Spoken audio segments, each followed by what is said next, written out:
Good afternoon and welcome to the School Board Rule Development Workshop for January 29th, 2019.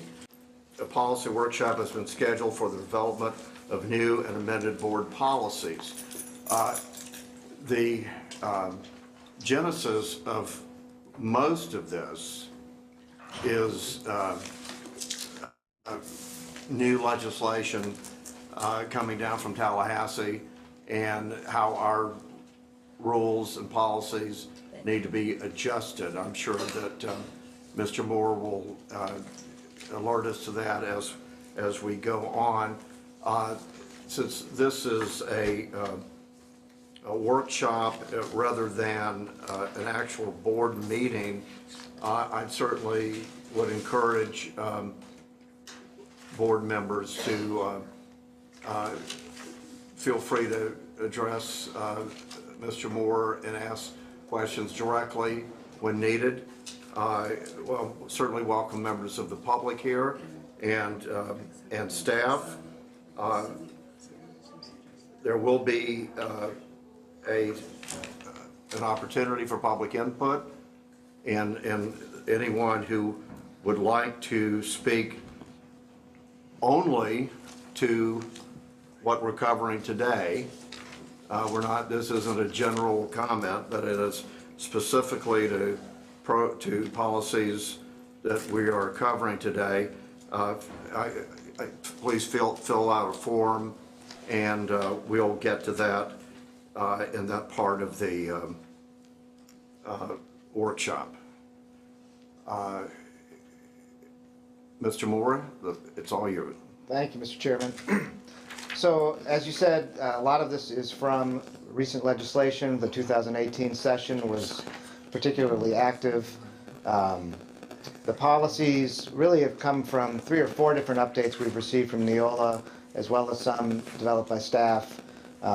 We had a few left over from the last 17-18 school year update, came in May of 2018. Then we had the fall update that covered most of what the legislature did.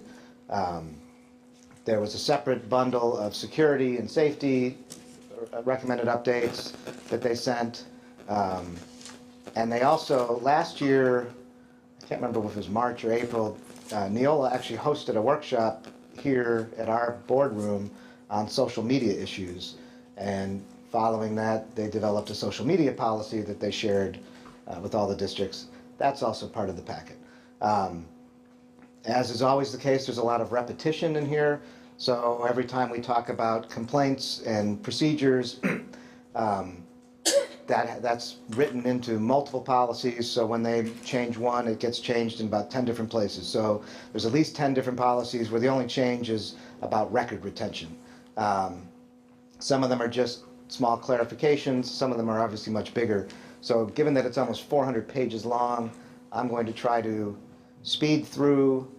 Stop me at any time if I don't touch on a policy that you have questions about.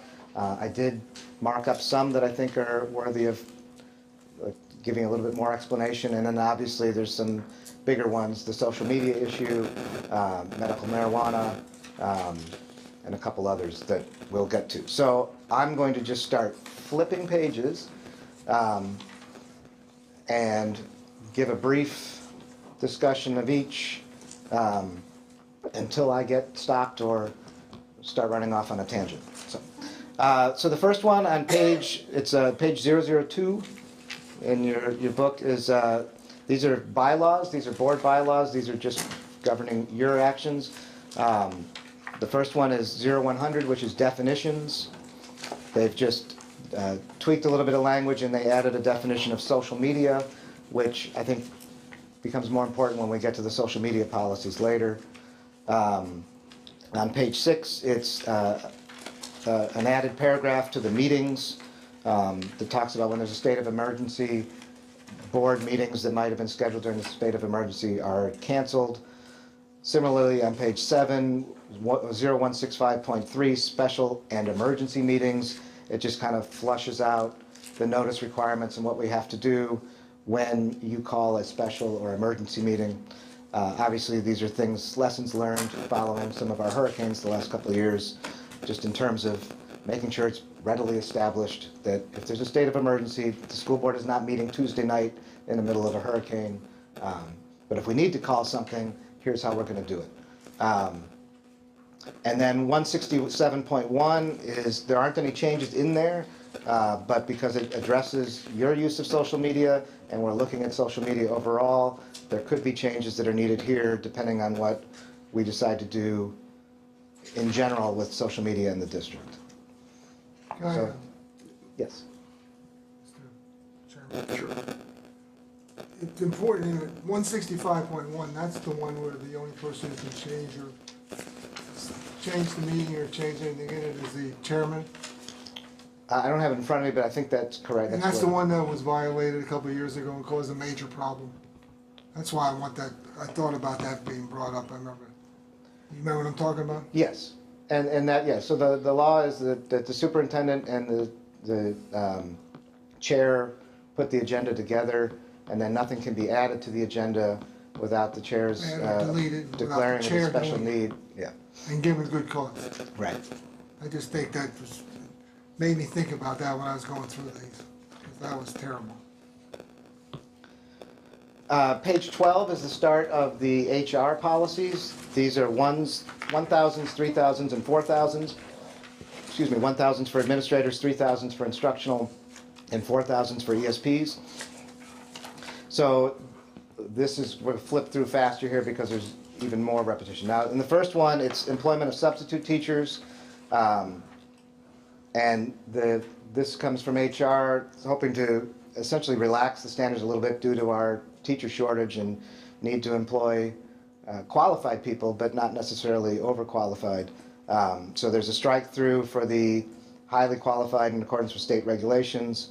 And then while we will still evaluate or assess their performance, it doesn't have to be to any specific state standards, because sometimes they're only working a day or two. And so, while these are long-term, but even then they're not going to be the teacher of record most likely for FSA if they're there from November to December. So.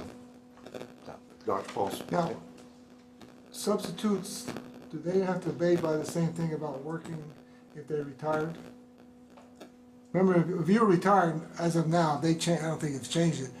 You can't work for a year, right? The amount of time off, I believe that is still correct. Teachers have a shorter time, though, I believe.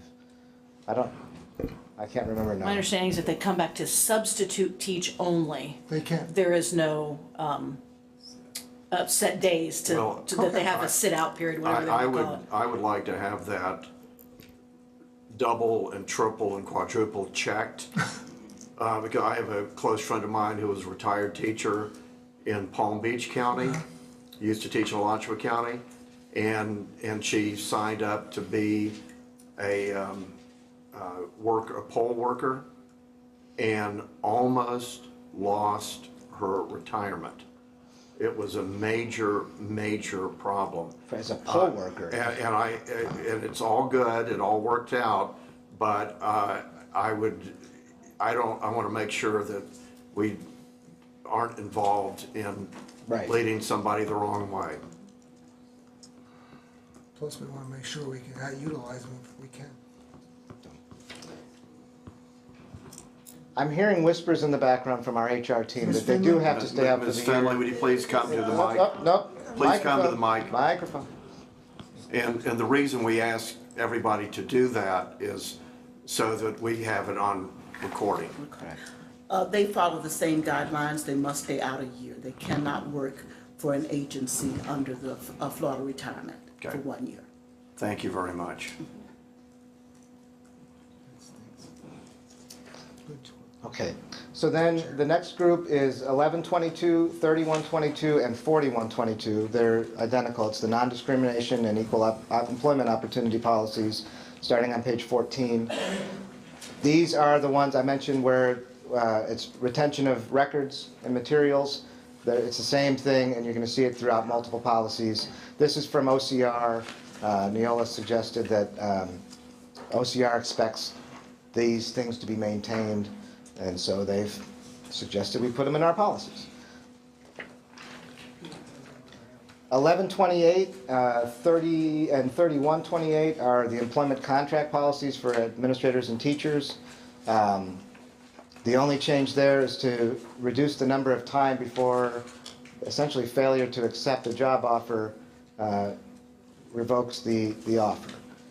10 days is just too long given what we need to be doing in HR right now, so now we've reduced it to 2. Dr. Paulson. Yeah, I had a question on that too. Sure. I think 2 is, that's an awful big reduction. Mr. Purvis? Board Chair, Dr. Paulson, what we have found is, for instance, if you're trying to hire a physics teacher and they're on waivers about accepting that position, more than likely they could be waiting on another job opportunity, and yet number 2 choice or number 3 choice could be waiting in the wing as well. Waiting those 10 days was a hardship for those principals to go, okay, what is this employee doing? And now I may have lost my backup choices while we're waiting. So we were looking at trying to reduce the number of days that they could hold on to that job offer and trying to hire at this time. Yeah, I see that. I thought that was a pretty big reduction, that's all. 2 instead of 0. Mr. Moore? This is page 32, and it's also on page 34 for 3128. And let me just ask, maybe it's just for me, is it, particularly when we're skipping around, if you're giving us a number, also give us a page number. Okay. And that'll help us. Yeah, the page numbers are at the bottom middle Right. of each. No, we know where they are, we Okay. just, sometimes we don't know where they are. You haven't told us. Okay. Well, what do we? So is the board kind of thinking 2 is too short? Well, that's or- what Mrs. Leroy, I thought you said something about, thought I heard that. I did. I remember thinking that was an awfully short turnaround, but I understand your reasoning. I think I waited about 18 seconds when I got offered my position, but, but, right. As I say, I understand 10 is long, but 2, you may be trying to evaluate a situation with your family, or, you've applied for something, you may have something else that's in the ring that you also apply for. So to give someone 2 days, could we not say 4 or 5, 4? More's fine with me. 4? You Mr. like Purvis? 4? It's at the preview of the board. We were just trying to make sure that we don't miss out on You won't be qualified waiting for applicants. me out the door, will you? No, sir. Well, if it doesn't work, obviously we've survived with 10 this long. If 4 is still a problem, we can come back. So if that, again, these are your words. They're suggested by Neola or staff, but they're ultimately yours. So if you're more comfortable with 4, we'll bring it back at first reading as 4. That way, at least it's not a full week. If you can get the offer out on Monday, you can still hear by Friday. So, okay. Look for 4. So then next is policy 4162 on page 36. This is drug and alcohol testing for CDL license holders. One of the objectives here is to make sure that we're covering all of our drivers, not just the regular bus drivers. I'm sure you've heard from transportation personnel, sometimes they're not happy when a coach returns the bus dirty and things. Well, the activity on the bus, if it's a coach driving or somebody else driving students, this applies to all employees with CDLs driving students, not just our regular transportation bus drivers. Will those other people get information prior to the trips or whatever? How will they know?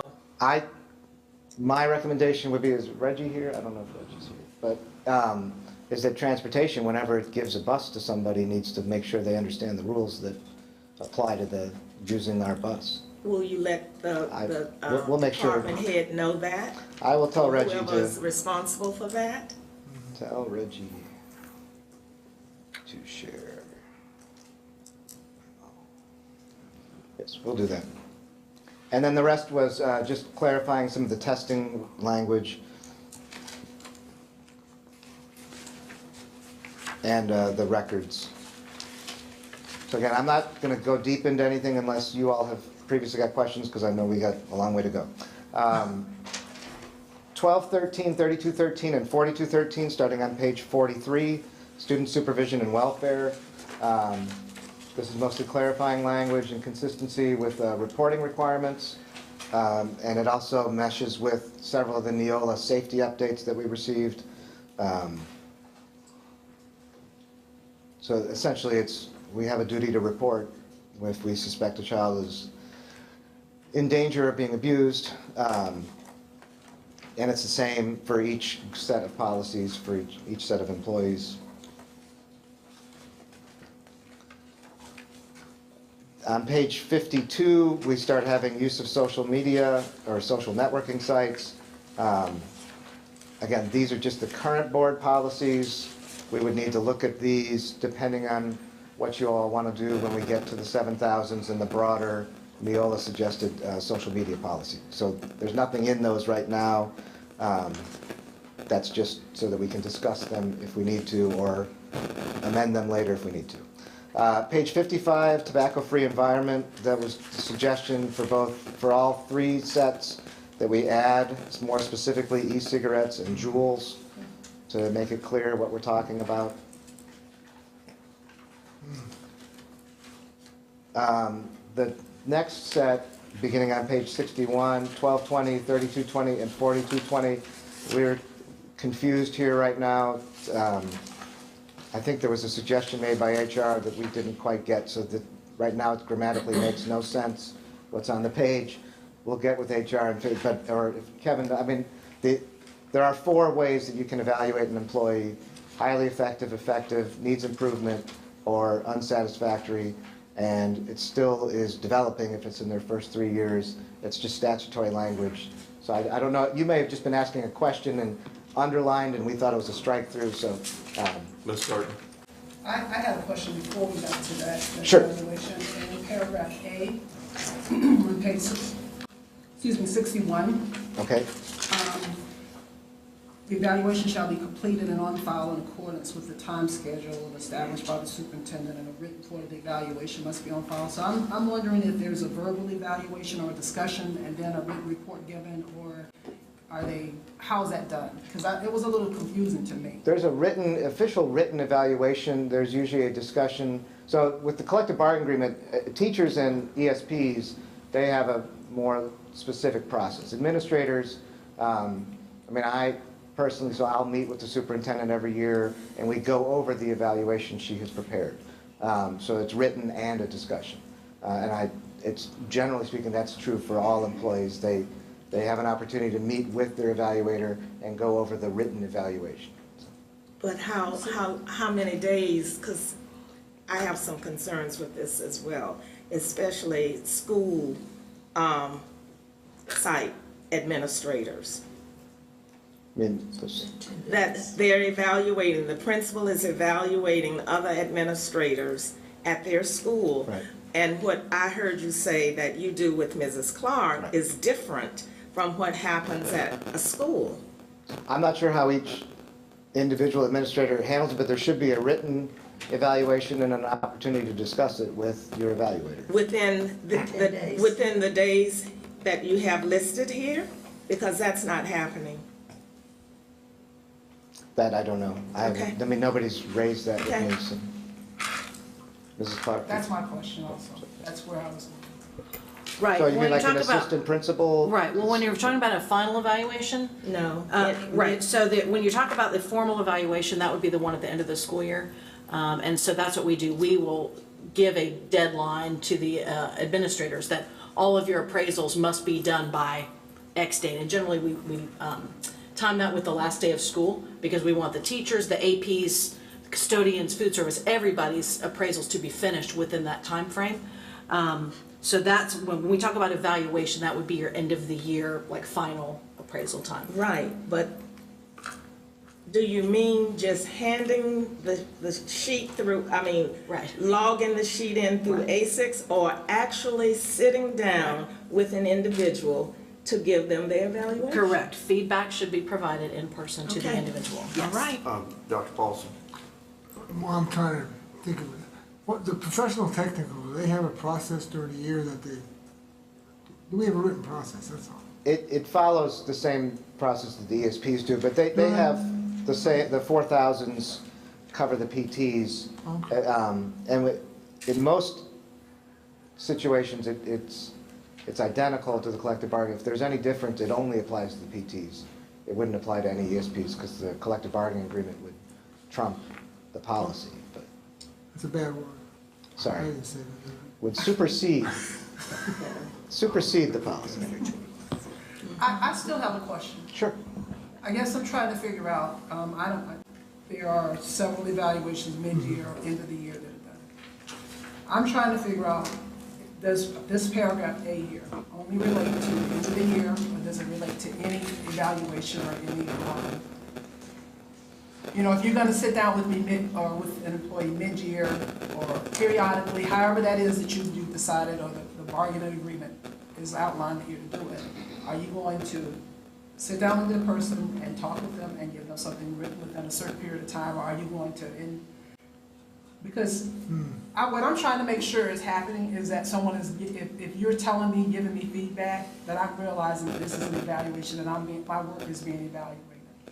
And you're gonna give me something that documents that. I don't want something just to be going, because when I read this, I wasn't sure last night when I read this. So, I mean, this largely covers just the annual evaluation, because some people don't receive anything but the annual. Okay. Newer employees, so I mean, again, this is just for administrators as well, so there's a process laid out in the collective bargaining agreement. The teachers are evaluated mid-year, end of year. I think beginning teachers are 3 times a year. Could we add that language in here to be more specific, to cover any evaluation that's being, if it's mid-year, if it's, because I just think that, I mean. So. It's only for administrators. I mean, there could be, I mean, certainly, I mean. It needs to be. So what I'm familiar with is what I hear being told to the principals, like we have principals meeting today. You know, if you need to do it mid-year, get it done. I mean, the process is always spoken of the same way. Make sure it's in writing, make sure you meet with them, make sure you share it. It can't be well, it's not an October surprise, a May surprise or a June surprise the first time anybody hears that there's any issues. And that comes up with the teachers and the ESPs as well, and where we have all the language in the collective bargaining agreement about something has to be backed up in writing, evidence to support any findings that are in the evaluation. So there is no set requirement that an administrator be evaluated more than annually or 6 times, so it kind of, it's really up to the supervisor. If somebody's having issues, you want to have a meeting with them, this is what I need you to work on. We have the performance plans for teachers. I assume that we do the same thing for administrators. So let's not assume, Right. and let's give some protection to the employee is that's what I'm looking. When I'm reading here, and I read farther along that someone could be terminated from that. If I was an employee working, I would want to know that if I'm going to be evaluated, and even if it is up to par, I want to get documentation. But if my work performance is not meeting the expectations of my supervisor, I would want to know that in writing. I don't want to have to guess that if I was an employee. Right. Mr. Moore, the 1220 is strictly referring to administrators. Just for administrators, we are we're year to only year. talking about That's administrators. right. I don't have any entitlement to employment next year. And Dr. Pauls, Just to go back to the PTs, it's assumed that they follow the, No, PTs, that's what you said, it's like the ESP. the PTs follow the same process as ESPs. Is that in writing? That could be just one. And we don't have 4220 Oh, in front, so we didn't put any changes to it, but do we have 4220 D? take one sentence, clarify that, right? I would think.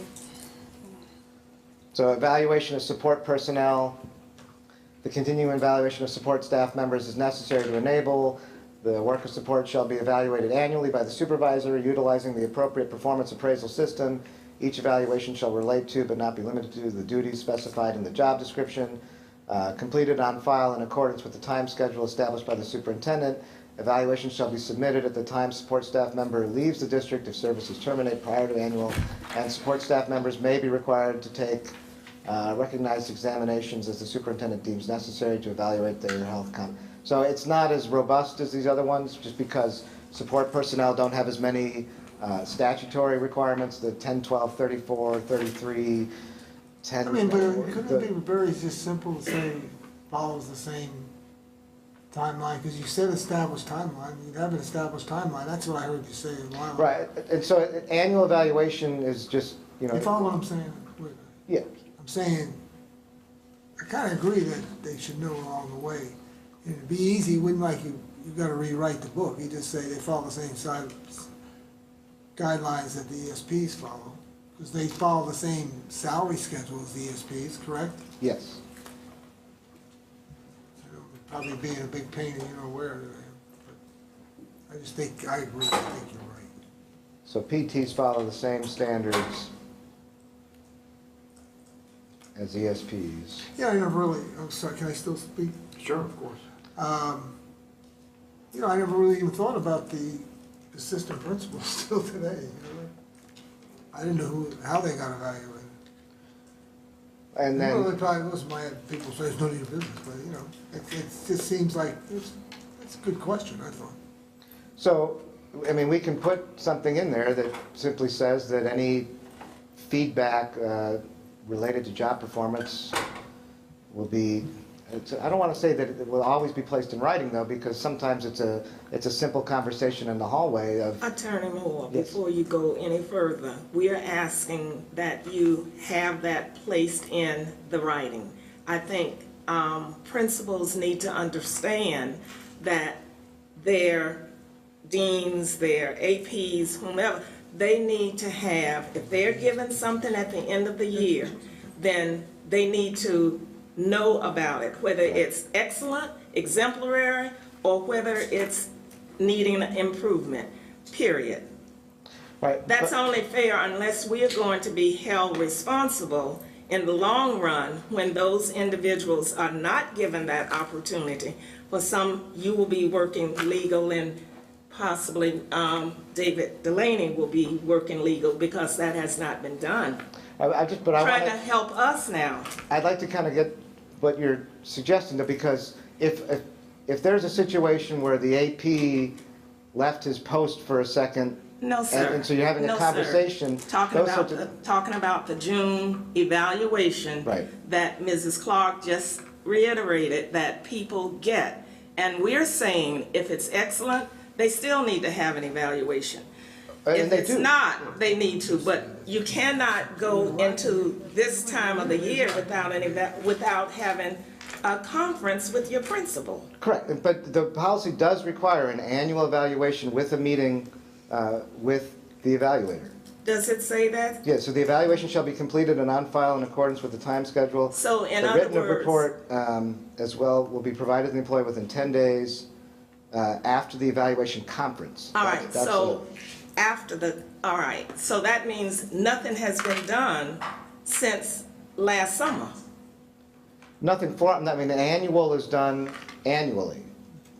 So If the employee has not received a sit-down evaluation, which they pulled down from ASICS, isn't that a problem? if they didn't get one for 17, 18, yes.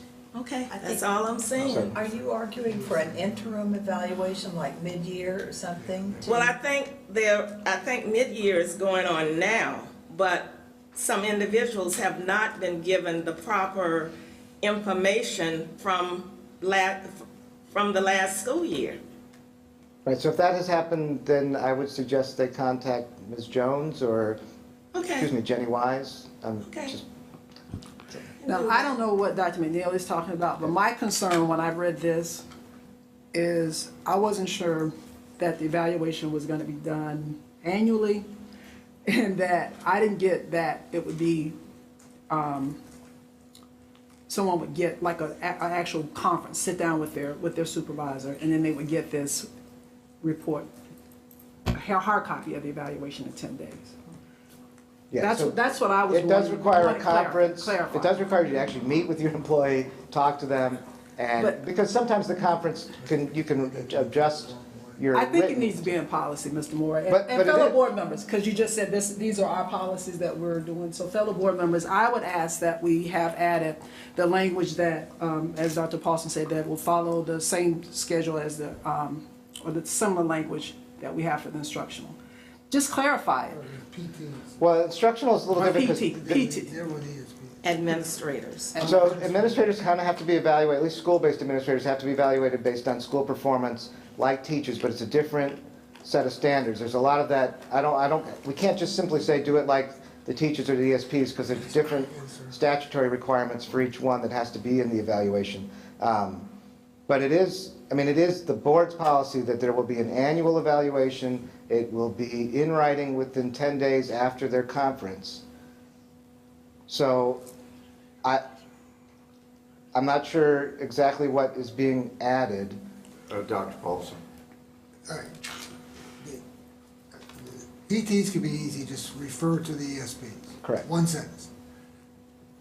The assistant principals, I really never thought about it. The principal does the evaluation of the assistant principals, correct? Yes. If they could give them a mid-year report, I think you'd be safer doing that legally too, if you try to terminate somebody. And give a reason, because, if a person's having trouble during the year, they should be told. If they're not, then, Right. well, I don't think that would be an undue burden on the principal. I mean, if they've got 2 assistant principals, if they have a problem, then they need to put it in writing and see if the person corrects that during the year. That's what I think. I agree with And I think I heard you say that, Yes. really. Superintendent, excuse me, Mr. Delaney. I would just tell the board that there are mechanisms for providing written feedback to an employee that don't have to be in the form of an evaluation. So if there's concern that if we have an assistant principal that is not performing up to standard, there would be ways to provide that written feedback to an employee that wouldn't catch all the high-performing assistant principals that we have in the district and require that extra step of the principal telling the APs who are doing well, you're doing a great job, and here's the whole evaluation instrument that shows that. Superintendent Clark. 2 things I just want to clarify. When we're looking at this particular policy and looking at administrators, we do have to have a state-approved administrator appraisal system. So that is something that we have to have approved by DOE every year. It does require the annual evaluation. It talks about the data that we have to use that's required by the state to complete those appraisals, along with the time schedule. We have to have them submitted to DOE by a particular time. So the administrative appraisals really are governed in that sense, where we have to have that approved by DOE. So that is kind of the framework that we do have to use as we evaluate any school-based administrator. So that applies to school-based administrators there, and any district administrators with significant curriculum-type responsibilities. So if we do that, the other piece is, as much of this, when we talk about deadlines and dates and things of that, much of that is going to be incorporated or is incorporated within the collective bargaining agreement itself. So the timelines and things like that is part of that bargaining process. So, and I don't have a agreement book here in front of me. I was trying to look it up on my phone, but this is just too much to do small, where those timelines and dates and all are laid out in the bargaining agreement. And also, if I could refer the board to the bottom of page 62, the last paragraph, this might help. So it says, the individual responsible for supervising the employee must evaluate the employee's performance. The evaluation system may provide for the evaluator to consider input from other personnel trained under 10-12-34. The evaluator must submit a written report of the evaluation to the superintendent for the purpose of reviewing the employee's contract. The evaluator must submit the written report to the employee no later than 10 days after the evaluation takes place. The evaluator must discuss the written evaluation report with the employee. The employee shall have the right to initiate a written response to the evaluation, and the response shall become a permanent attachment to his personnel file. So that's... Attorney Moore, that clarifies what I was asking. So now I know that the individual has not done what is stated in policy. Thank Okay. you so much. Okay. Dr. Paulson? So 3 out of the 4 units, we have an agreement on. We have a negotiated agreement for instructional. Correct. Negotiated agreement for ESPs, and we're gonna refer to ESPs for the PTs, Correct. so. And the administrators, to a certain extent, there is a DOE-approved process too, so. Maybe, and please, I'm trying, Ms. Clark, I'm not trying to be a pain, but I think, and Mr. Delaney, in theory, what you said is fine, but in theory, it doesn't always happen. Sometimes you, at least in my previous job, I've seen that. And so, you know, telling somebody, when you have it, say, it has to be a mid-year evaluation, forces people to make suggestions in writing. Superintendent Clark? I think it's- I'm sorry. Thank you. I thought you was were talking done. to him, I'm sorry. I thought you were done, I'm sorry. I'm sorry if I, butting in No, you're on the good. administrators, but I mean, I personally go into every year knowing that I have a 1-year contract with no guarantees beyond that, so. right, well, maybe that's the thing that you could say that, but then I heard that, can I continue to speak? Sure.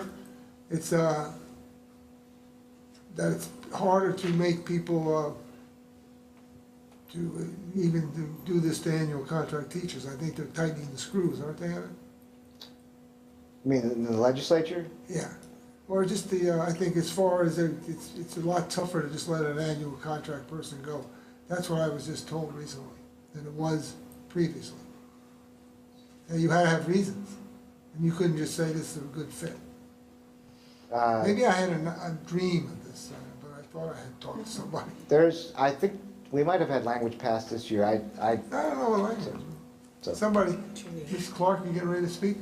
no. I was going to defer to Catherine? Mr. Purvis in HR. He can address that. He can address exactly what you're saying. Dr. Paulson, so whether it's gotten easier or not, I'm not positive, but the not a good, Harder. I think yes, it's gotten yes, harder. The good fit is not a good answer anymore. So you need to document evidence on the instructional appraisal about the qualifications and the job responsibilities that the employee is doing. That I didn't dream it. Right, no. It is, you, We had the conversation. yes, sir, we did all that training, it's been over the last 3 or 4 years, as, I'm speaking as a former principal, obviously, that we needed to document evidence, whether it's data, whether it's, I saw you writing on the chalkboard 10 times and Johnny threw a piece of paper at you 4 of those 10. That's the type of evidence that should be in there, not whether you're a good fit for our school. And what I'm saying, I think the same thing could apply to principals. Currently, if I may, sir, what I've experienced is if there is an issue with an assistant principal in this case, then when they talk to me, I'm telling them that they need to do, at this time of year, they would do a mid-year evaluation on that assistant principal in ACES.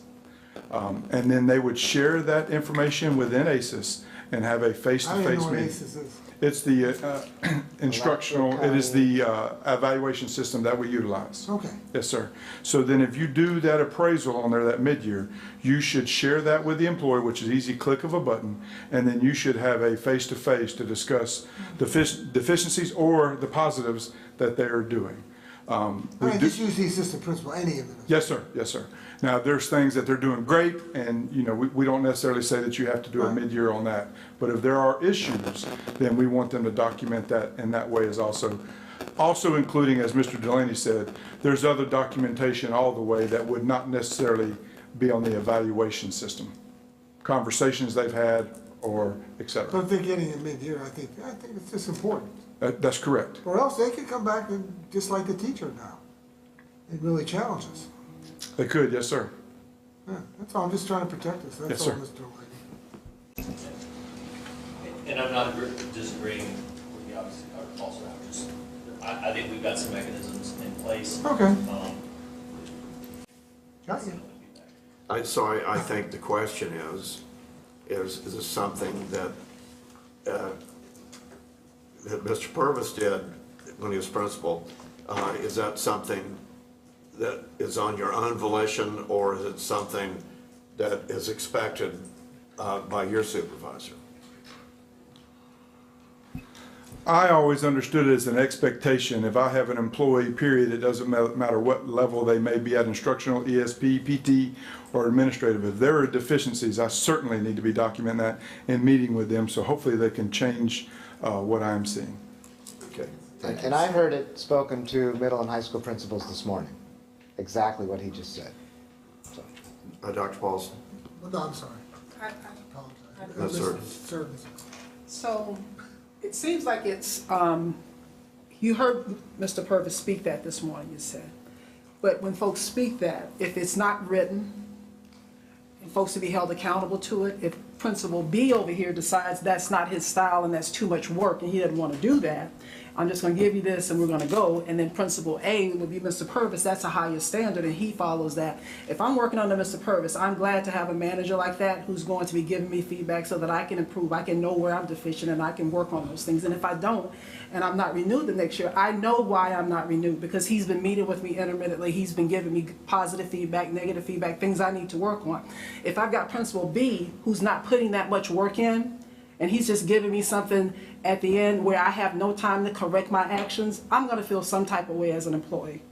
And I think it should be written. It shouldn't be no gray area in there and left up to the discretion of the principal if he's going to do it or if not. So I think we should add language that is documented so we can hold the principal accountable. I understand it, but I'm not quite sure how to write every situation in which you might provide feedback to your employee throughout the year when not everyone gets a mid-year or needs a mid-year, or it may not be a mid-year. It might be that you've had a bad couple weeks, come into my office, we're going to have a discussion. So what if you have a couple bad weeks and the principal doesn't call you in to give you that feedback, and then you get this feedback at the end, and you got this, and you're thinking, well, I'm going along, I'm trucking along thinking I'm doing A-okay, but I'm doing something that's not pleasing to my manager, my direct supervisor. I don't want to see that 6 or 8 months down the line. Right. That's what I'm trying to say. So I think we should have something that's more definitive when we're saying it's assumed or it's presumed that that's going to happen, and we talked about this in a meeting. If I'm the person being evaluated, it just doesn't, I don't have a real good feeling about it. I think something needs to be a little bit more concrete. And Mr. Delaney? The only additional comment that I would offer, first of all, these are the board's policies. They're going to be written the way the board wants them to. So I don't think anybody in this room is lost track of that concept. Right. I will share the advice that Mr. Moore and Mr. Purvis and I have when we have a situation where a principal is not happy with any staff member on their campus, regardless of their category. What's my first question to you, Mr. Purvis? Well, what do their evaluations say? Where's the written evidence that you have that you are not satisfied with the performance of this employee? And more than once, we have had conversations where we say, I don't see any written evidence of the concerns that you're sharing with us now. That sounds like something you'll need to develop over the next school year. And that's also, in the process, it's the superintendent who recommends that an administrator be brought back the next year. So the principal is the one that submits everything to the superintendent at the end of the year. And if the principal says, I don't want this assistant principal back, and she doesn't have any information to go on, the principal's not getting their wish. I mean, there are checks and balances without kind of prescribing things in a way that we might either miss things or overshoot. That's all I'm worried about. I mean, again, David just said, this is your language. I just want to be able to, if I can bring you language that matches what you're trying to say, I will. I'm just struggling to find a way to do it in a way that would work day to day.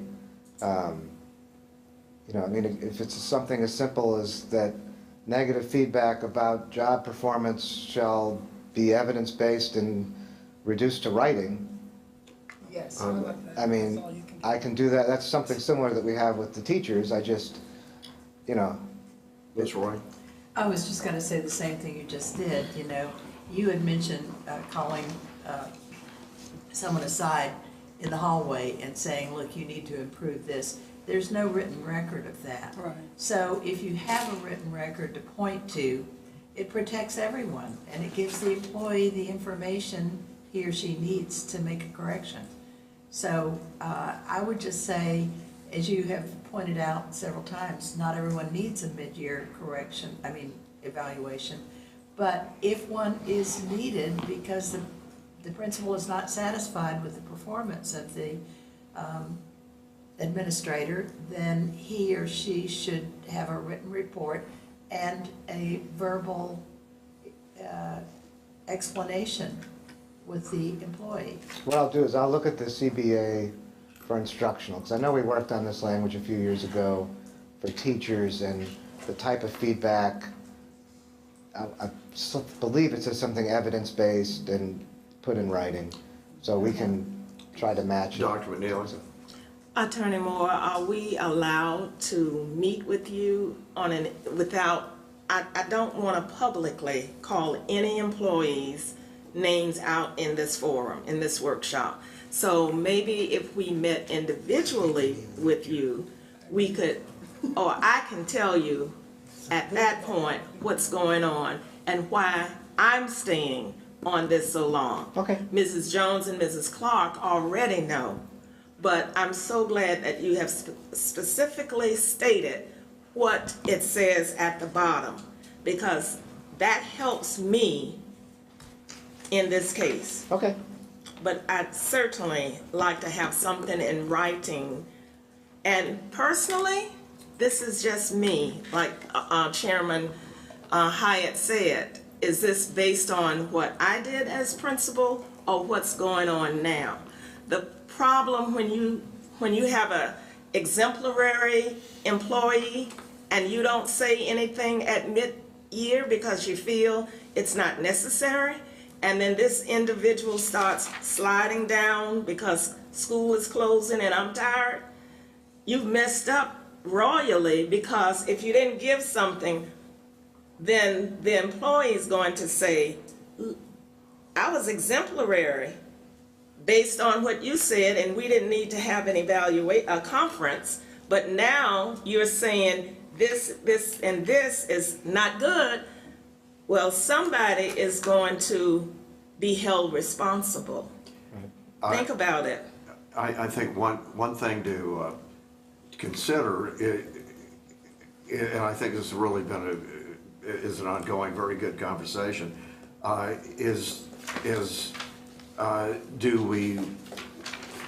understand the value of having a written evaluation or written evaluative terms, but that means that everything is on permanent record. Would that be correct? Yes. If it becomes a form that we've adopted, then it's beyond saying it's just advice or warning or guidance. It's part of their record.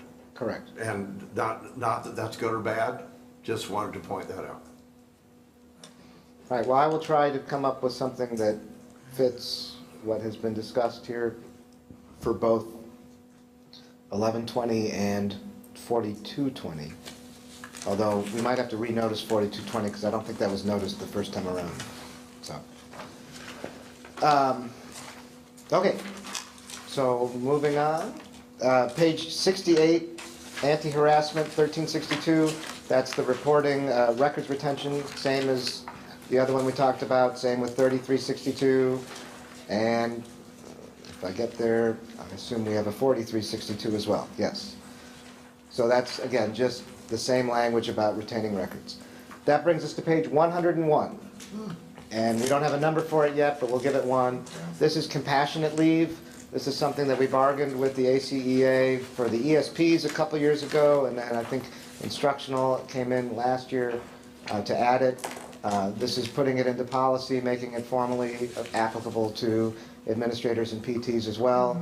The language is straight out of the collective bargaining agreement. I think I even took out the word catastrophic. No, we need to remove the word catastrophic because that is something that we TA'd in bargaining last month. It's not meant to be quite as strict as the sick leave bank. So just to kind of make that clear, we took out the word catastrophic. That will be part of the collective bargaining agreement when it comes to you eventually, but it's been TA'd by both sides already. Tentatively agreed to for those that need acronyms. The next one, page 107, annual and vacation leave. This is something also we've also already agreed to with the ACEA. It's just changing the date when we calculate the 700-hour max from December 31st to the end of our fiscal year, June 30th. That's the only thing in those policies. 1590 on page 113.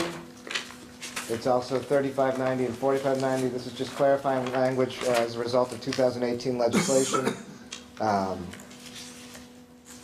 Similar to what we've been talking about, making sure that things are reduced to writing. This is more concerned with employees being able to resign before an investigation or anything final is done when they've done something wrong, and then they wind up in another school district with no record of what had happened before. So then that takes us to the 2000s, unless anyone else has any other HR. I'm sorry, what did you say? I had a question on 120 or something. Which one, sorry? On page 120, 120? 2215. Oh, okay, yeah, so I just want to make sure everyone's done with the 1s, 3s, and 4s. Oh, okay. And I don't know if HR people want to be dismissed, if they want to go. So yes, so going to the 2000s, these are program, it's a lot of ESE policies and other kind of generally applicable in the school policies. The first one is policy 2215, program of instruction. And Ms. Certain, you said? Oh, I noticed that computer science and technology instruction is being added here. Yes. As an addition. And I was wondering, or wanting to make the suggestion that we have the addition of Black history, infusion of Black history in our curriculum at all 3 levels, if this is the appropriate place for that. I know Mr. Blunt, I see him here today, has come and spoken before the board on many occasions and asked over the years that Black history be incorporated into our curriculum from kindergarten through 12th grade. I don't think it's in the Florida statute as being such, but I don't see it in our policy, and so I don't think it's being done, and he's been imploring everyone. It's not in this one, but Didi, can you look up, it's 1003, no, I don't remember the number. There's one statute that has about 47 things listed in it. I don't think this came from there. So I think we have a different policy, but I'll check. If it's not, I can add it here. But there's A through Z, and then it gets double-digit letters. So we have actually locally have a policy that incorporates the Florida statute into our policy here locally? I don't know. I need to check. I don't have the full policy book in front of me. It wasn't in this particular policy, and because this was just a specific new law that got added. So, actually, I want to find. Excuse me. It's 1003.42, required instruction. Starts with the Declaration of Independence and goes all the way down to, oh no, this is a different one, because that only goes to S. Or maybe it's the same, I'm sorry. History of the Holocaust, history of the United States, elements of civil government, flag education, Constitution. So I think we're talking about... It's after Holocaust, it's letter H. Is it H? Oh, the history of African Americans, including the history of African peoples before the political conflicts that led to the development of slavery, the passage to America, the enslavement experience, abolition, and the contributions of African Americans to society. Instructional materials shall include the contributions of African Americans to American society. So that's the law, and this policy does reference that statute, but it doesn't have anything other than the required instruction section. Right below the character development, Congressional Medal of Honor language, instructional staff members shall teach efficiently and faithfully, following the employing methods instruction, the topics and subject matters set forth in 1003.42. So we have this debate every time we talk, when Neola brings us 6 pages of statutory language, it's not your policy, it's the law. You don't get to change it, why are we putting it in the book? And then the counter argument is, if everything's in one place, people don't have to look to multiple sources. So it's in the policy in that it says, teachers shall teach everything listed in 1342. It's just not individually spelled out. We can spell it out, quote the statute, or and either way, in my opinion, it's there. Spelling it out just spells it out. If that's something you all would like to see, I would do like that? it spelled out, and not just spelled out, I'd like it taught. well, it's in all the benchmarks. I mean, It's part other of all than- the standards as far as I understand. I don't want to delve into curriculum because that is not my area of expertise, but my understanding is it is in all the state standards and it's benchmarked and it's infused throughout the different grade levels. Huh. So Mr. Blunt has been making a plea that's already been fulfilled of the Well, district. there's is what you're degrees saying? of instruction, how much emphasis, you can always disagree with how much time we spend on something. Oh, But whether or not something's in the state standards and is supposed, in the textbooks and, I guess I'm kind of the mindset, I was suggesting that we would spell it out so that other than slavery, the Jim Crow area and Martin, Malcolm, and Rosa Parks be covered. That's all I'm saying. That was, and I'm not sure that changes it because the curriculum is state adopted. okay. So, but again, we can clarify. I don't understand why they're putting computer science Maybe, in. So, maybe I'm not reading this correctly, but it says required for middle grades promotion. In your book, the district's program instruction shall provide all courses required for middle schools promotion. which paragraph are you What reading from? page? On page where we started out here, 120. Okay. No. I got that. I just went back to the start of the conversation. The very first paragraph. Right, We're well, talking and I was about on the second page standards there. that we can teach, and that's, to me, isn't that what we're talking, the other thing we're talking about standards that can be taught. The Here course- it's saying required. Right, the courses would not necessarily list all things included in those courses. Right, but it's required Right. by the state for these things to be in Right. middle school promotion. That's what I'm saying. Dr. McNally? I'm going to ask that we put it in writing. The teachers are going to decide whether they want to teach this all year and infuse it in other subject areas, or wait until the second week of February, which is considered by nationally that's like History Week. I would like, and I think the staff did an excellent job last year of going to every single school, finding out what's going on in your school as it pertains to African American history. They turned that in, and I think the task force received that. I hope they did. But to say it in writing like this, I think it's warranted. Okay. But I'd hope that the other colleagues would think that too. Well, and so this is like when I get stuck trying to tell a parent that there's no way to say this without saying, I don't care, I only care about your child. This is not your language, it's statutory language, so it doesn't change anything. We put it in, great, it spells it out. If we don't put it in, it's still the law, it's still our requirement. Yes, So, I understand. So, and it's still there's no going to be hesitation. left up to the individual instructional teacher, whether they do it or they don't. However. Well, and textbook selection, But it'll curriculum. be in our policy. Yes, right. So I have no hesitation adding it. It doesn't affect, it doesn't. Oh, Mr. Hyde, if I may. Yes.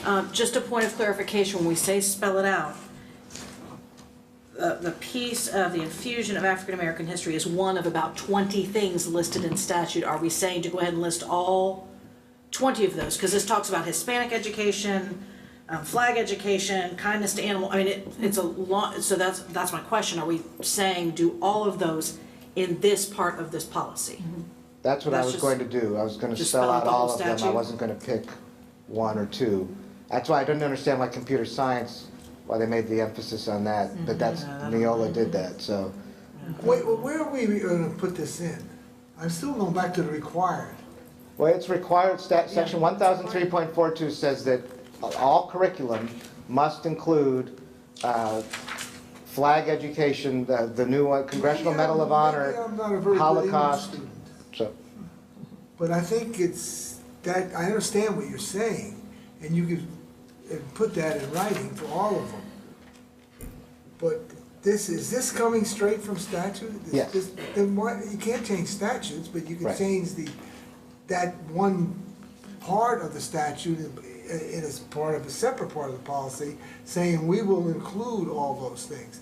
Now, I'm saying it's important, but I think, unless I'm reading this wrong, you're changing the whole meaning of that paragraph.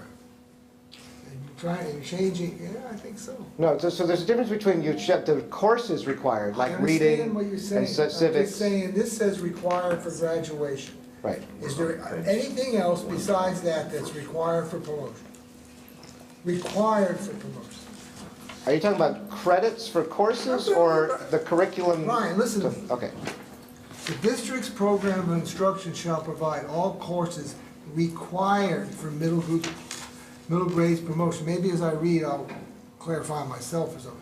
High school graduation appropriate instruction is designed to ensure that students meet State Board of Education adopted standards in the following subject areas: reading and other language arts, mathematics, science, computer science, technology, social studies, foreign health and physical education, and the arts. These are the things the state says you have to have for promotion, then that's what the state says. Right. Now, if we have something where we have statute that we should teach that, then that's something else, and we should be in our policy that we will make sure we integrate that part of our policy in our curriculum. But that's not, I don't think you put that in that part right there, because then you are changing a statute. Right. And I've done this in Well, many it's kinda- years, and I think I'm right on this. Maybe I'm not. It's two phases. So there are required things that you have to teach in order to get middle school promotion. The required Right. credits. Then there is also then the statute that says within that curriculum. I agree. There is certain things that you have to And cover. then you make that a separate. Right, and so it is right now a separate paragraph. It's just one paragraph. It's over on page 2 of this policy, on page 121.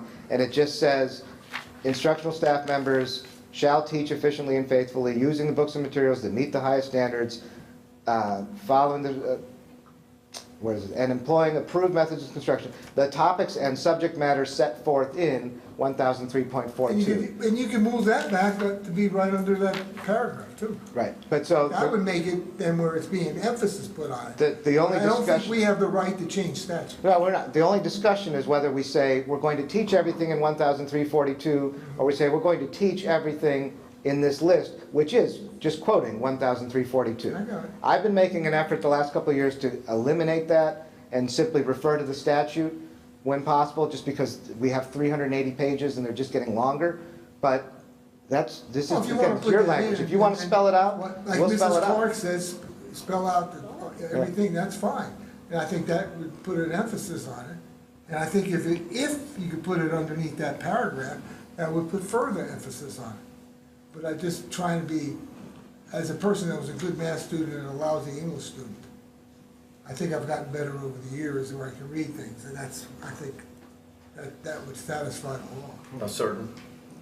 So, in addition to what Dr. Paulson was saying, I was thinking it would have been on the development of program of instruction, but I'm not in the curriculum or whatever, the next paragraph. So, to me, it would make it, if it's spelled out, I think it would give more emphasis to it, and it would make it seem like something that our citizens have been advocating for years would be included in our policy. It's something we said we're going to adopt, and then hopefully, the instructional staff. To a comprehensive elementary Yeah. program. Hopefully, it would be incorporated into each grade level. That is my I desire. got it. That's I see it, Okay, but we're not changing the statute. No, we can't change this. I agree with you. We don't want to change the statute. We just want to No, I improve see what's where you're there. coming from. you'll see the first reading. If I get it wrong, you get to change it, make a motion to amend. We're just breezing through this. No, I know, we're dragging.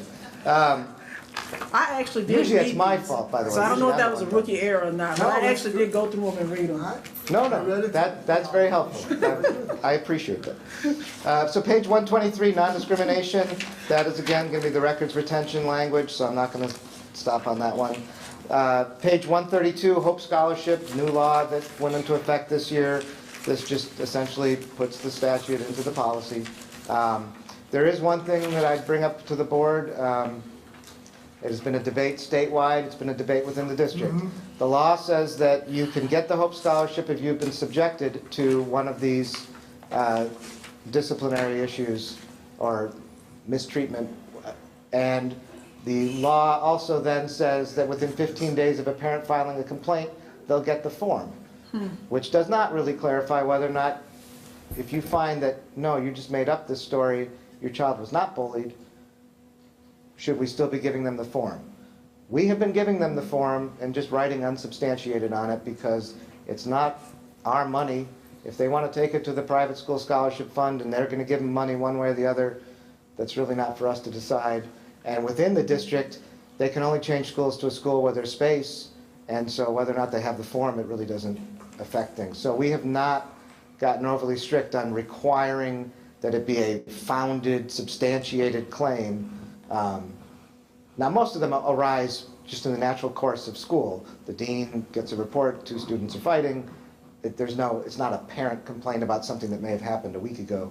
But in those rare instances where somebody from outside comes in and makes a complaint and they investigate and they find that's not what happened, we've been giving the form out, just writing unsubstantiated on it. Dr. Paulson? Because what you're saying here in your summary piece is that in order to be eligible for a Hope Scholarship, please note that the premise upon which this new proposed policy template is based is that the students are eligible for a Hope Scholarship if it is established Yes.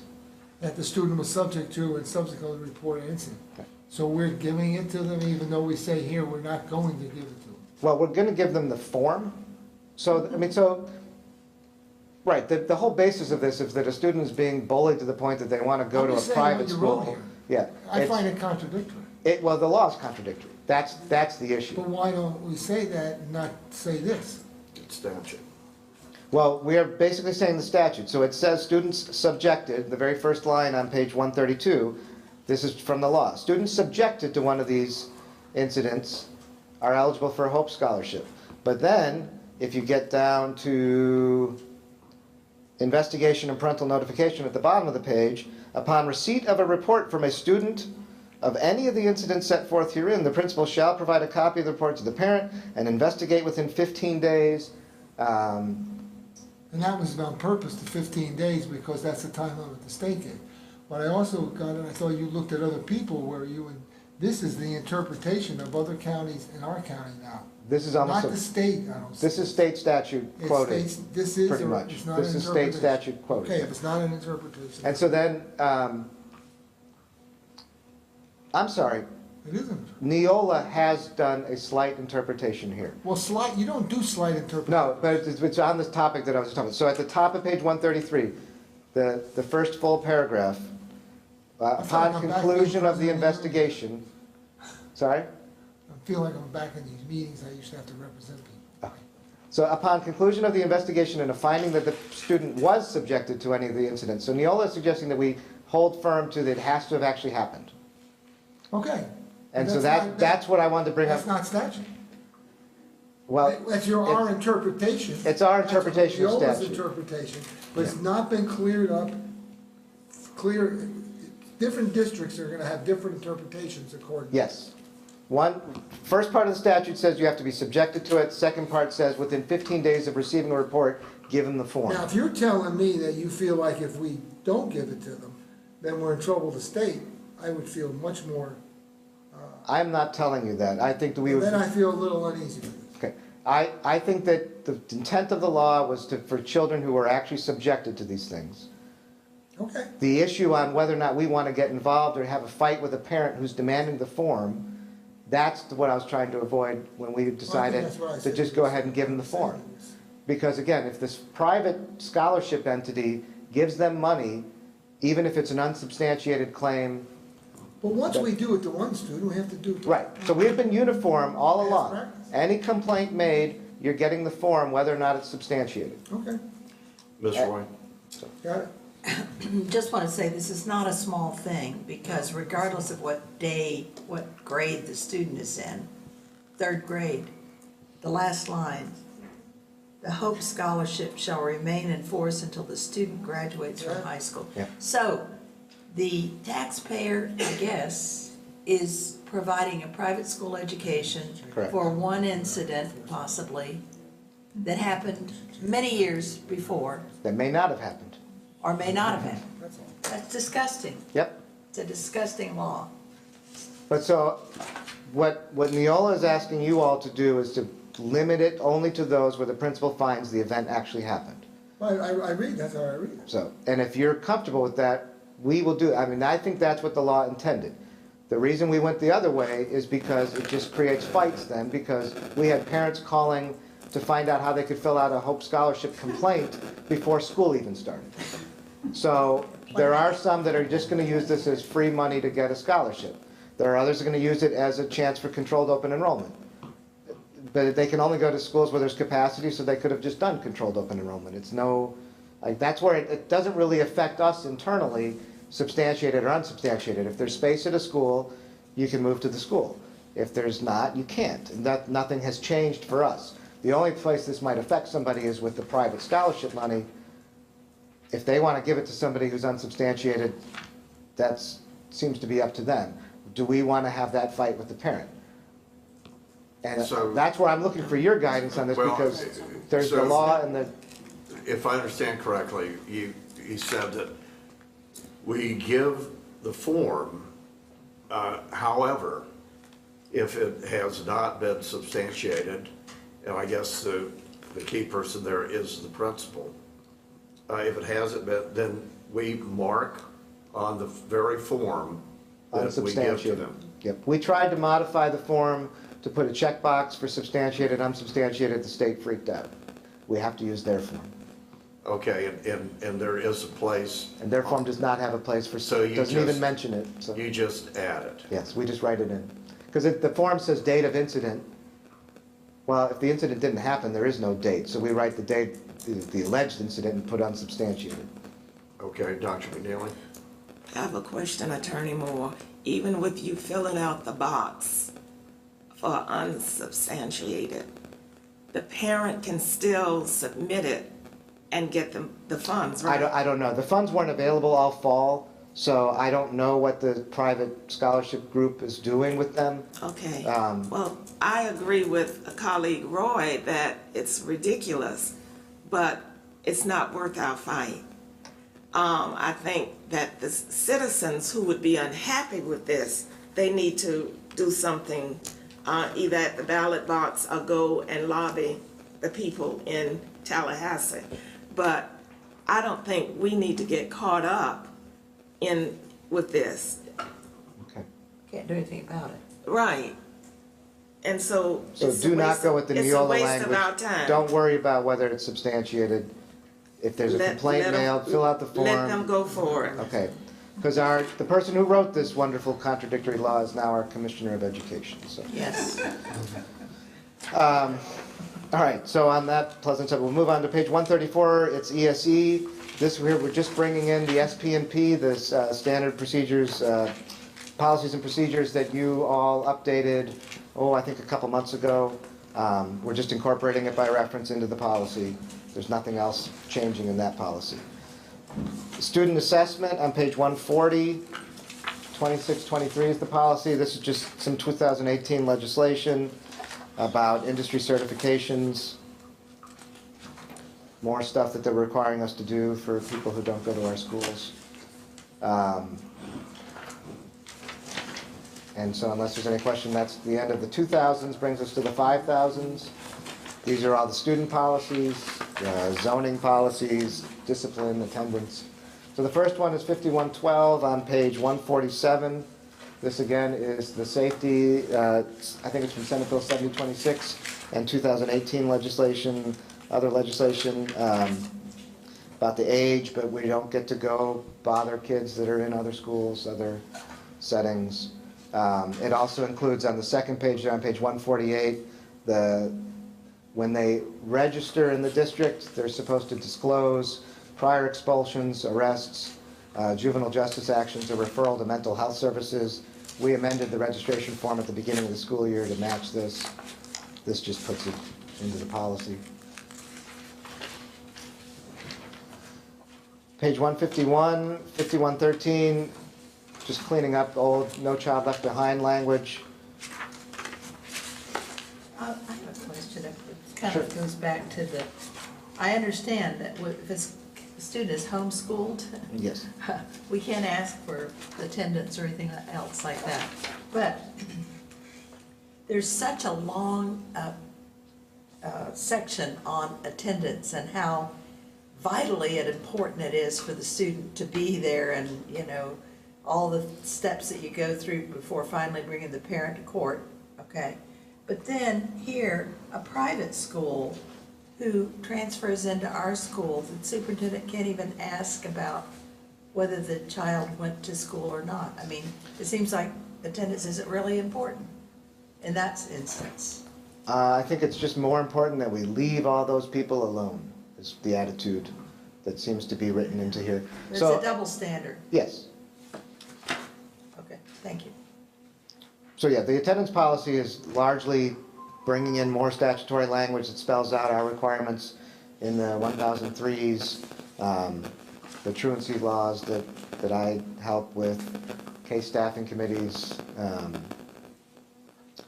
It also brings in what we do if a student who's been showing patterns of non-attendance tries to enroll in a homeschool program.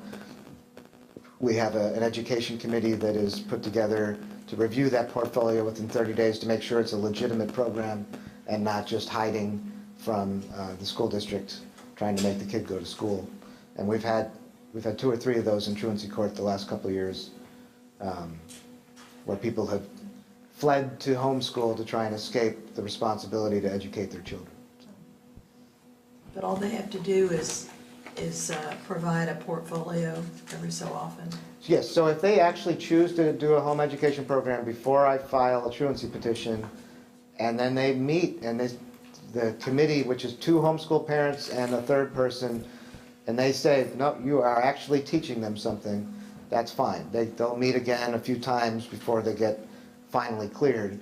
More often, I've never seen it happen any way other than they come in after 30 days and they haven't done anything, or they're teaching them 5 grade levels below, or they have 2 sheets of paper left over from when they were actually in school. They've had nothing. And so we cancel the program and order them to school in 3 days. And then they don't do that, and then we file a truancy petition. 5225 on page 158 is absences for religious holidays. This is one where I have cut about 15 or 20 pages of Neola recommendations out. They have a good 10 to 15 pages of religious holidays listed from any religion you can think of. I just thought that was excessive, because we're probably missing one, and if you list 48 other religions, you know, you're going to probably encounter more trouble by leaving something out than just having a nice general list like we have. I did add a couple more just to kind of round it out. And then there's a state board rule that requires our policy to have a few things that I'm not sure they were spelled out well enough, so that's the last 3 paragraphs at the bottom of page 158. Just making sure that they have a way of making up the work if it is. Ms. Roy. I just wondered about the word more in that 158. The superintendent will maintain a more comprehensive list. More than what? More than the 9 that are listed above. I see. Got it. Thank you. So, Dr. Paulson. If it wasn't on the list, then the parent can come to the district and have an appeal process? They don't even need to appeal. To me, we have the big list from Neola that we can refer to. If somebody comes in from something that's not on there, B'nai B'rith holiday, and it's on our Neola list, that's approved. It does not have to be one of these 9. The idea is, No, I didn't mean that. It Yeah. could be none of the one Neola gives you. and if it's not on the Neola list, then they would, they can file a grievance and say, this is legit. Grievance or appeal, there's not an appeal process before you file a grievance? Well, the student grievance is really kind of the student appeal. It's all, we just wanted one process. You go to the principal and say, wait, hold on a second. Clarifying. Yeah.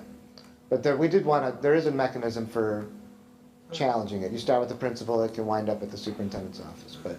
Okay, Ms. Roy? I'm sorry. So that brings us to 5330, use of medications. This is where we would put medical marijuana for students. And so I brought you the Broward County policy and the Escambia policy. St. Lucie has one almost identical to these. Most of the districts that have decided to adopt something here, which technically the law says we are required to adopt a policy, most of the districts have followed this approach. The parent comes in, checks the child out. They don't necessarily have to leave campus, but they are in the parent's control. The marijuana never touches the hands of our employees. We do not store it, we do not administer it, we are not responsible for it. And quite frankly, we can't be. It remains a federal controlled substance, and we would jeopardize federal funding. We might even be jeopardizing federal funding with a policy like this, which is why a lot of districts have not yet touched it. It is worthy of a discussion.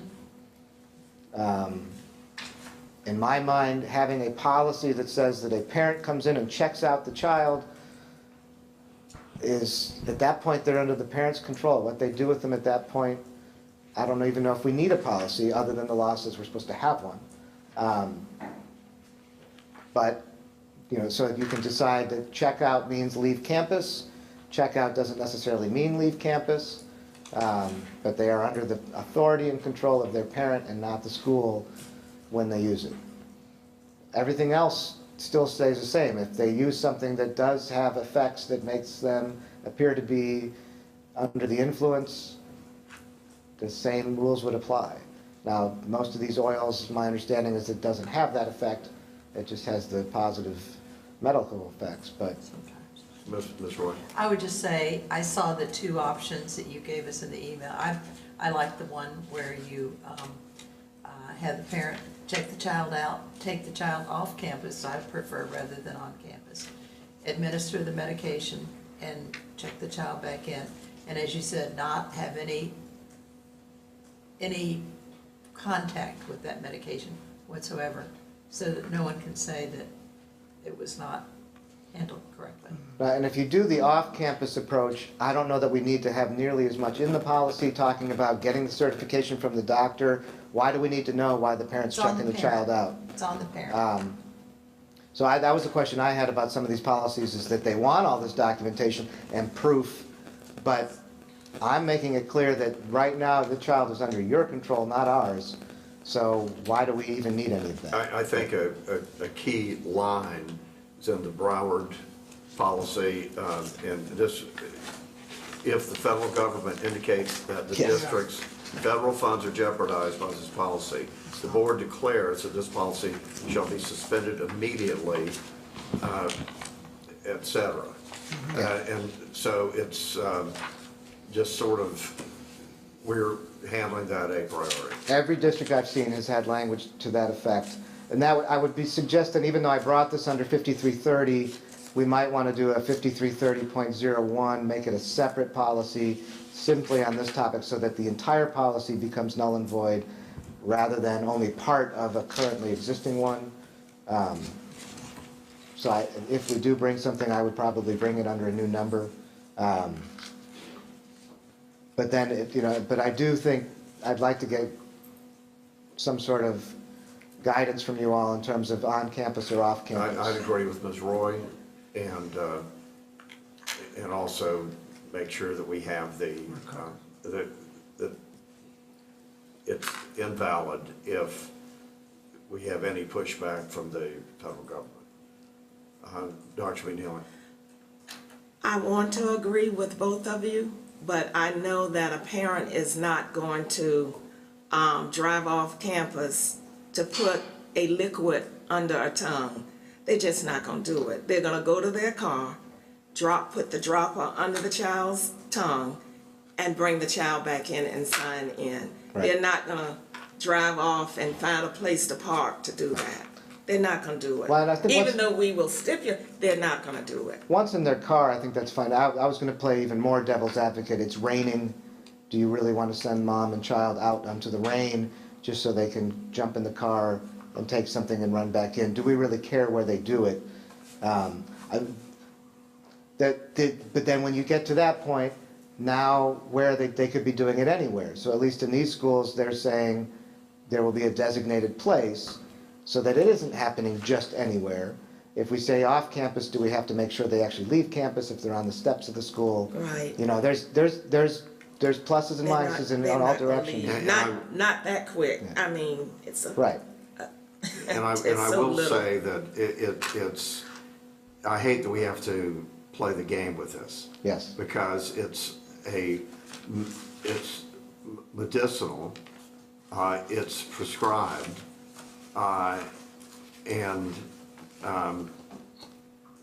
you know, I hate that we have to jump through hoops on tiptoes to do this, but we do, and so that would be my opinion. Now, I'm thinking that Pat Hughes has gotten up because he said the word prescribed. Yes. Because it can't be prescribed. Okay. Doctors can't Oh, prescribe. cannot be prescribed, okay. It's a Excuse me. certificate of need or something. Pat is probably do much better. prescribe, 'cause I'm going to the And while you have Pat, she can answer your question. I'm going to run to the restroom. Turning the floor over there. There actually now is one medication that's FDA, which is the federal government approved for severe seizures, two particular kinds of severe seizures. But this medication is only given twice a day, if in fact it is prescribed. The way they do the marijuana is Dr. McNeely, you're correct. It's put into an oil, and it's separated the oil, they separate out what they call the THC, which is the psychotropic part. But this other oil is what they've been using, not necessarily prescribing. Most of our pediatricians at UF have not done that yet, because in fact, it's not a prescription. It doesn't go to CVS. It goes to a special place that has to be watched and overseen by the Department of Health. So it's a whole nother ballgame, and you're right, we don't want to touch any of that.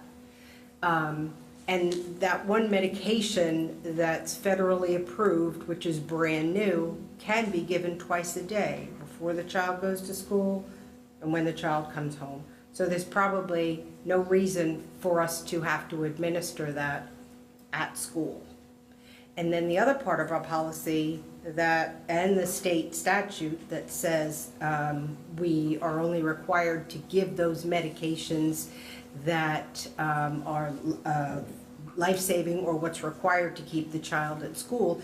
If that parent has given that dose in the morning, and then we're looking at 6 hours in school, they can give them that dose right when they pick them up.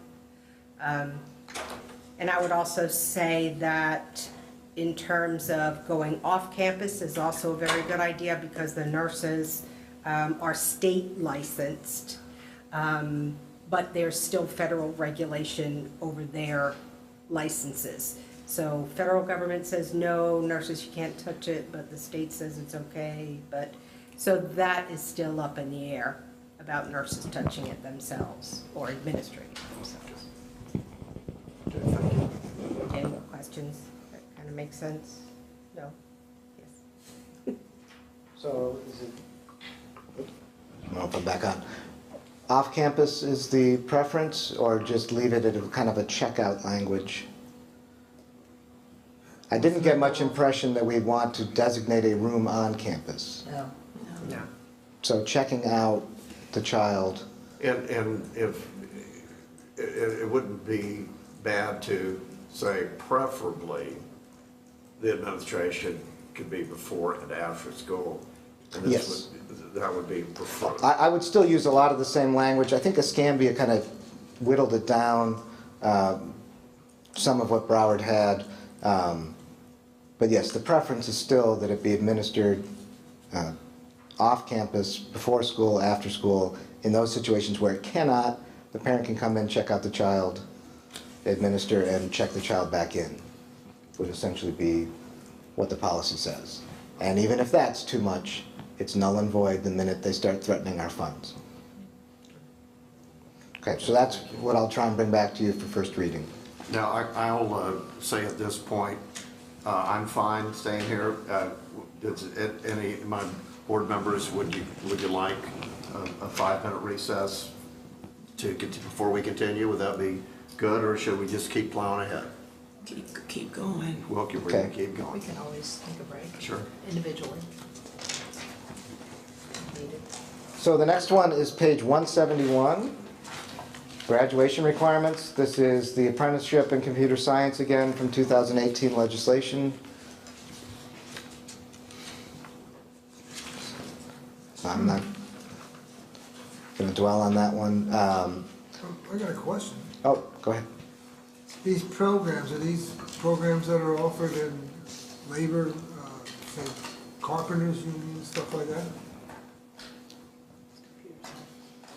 I don't know, I've never seen these programs.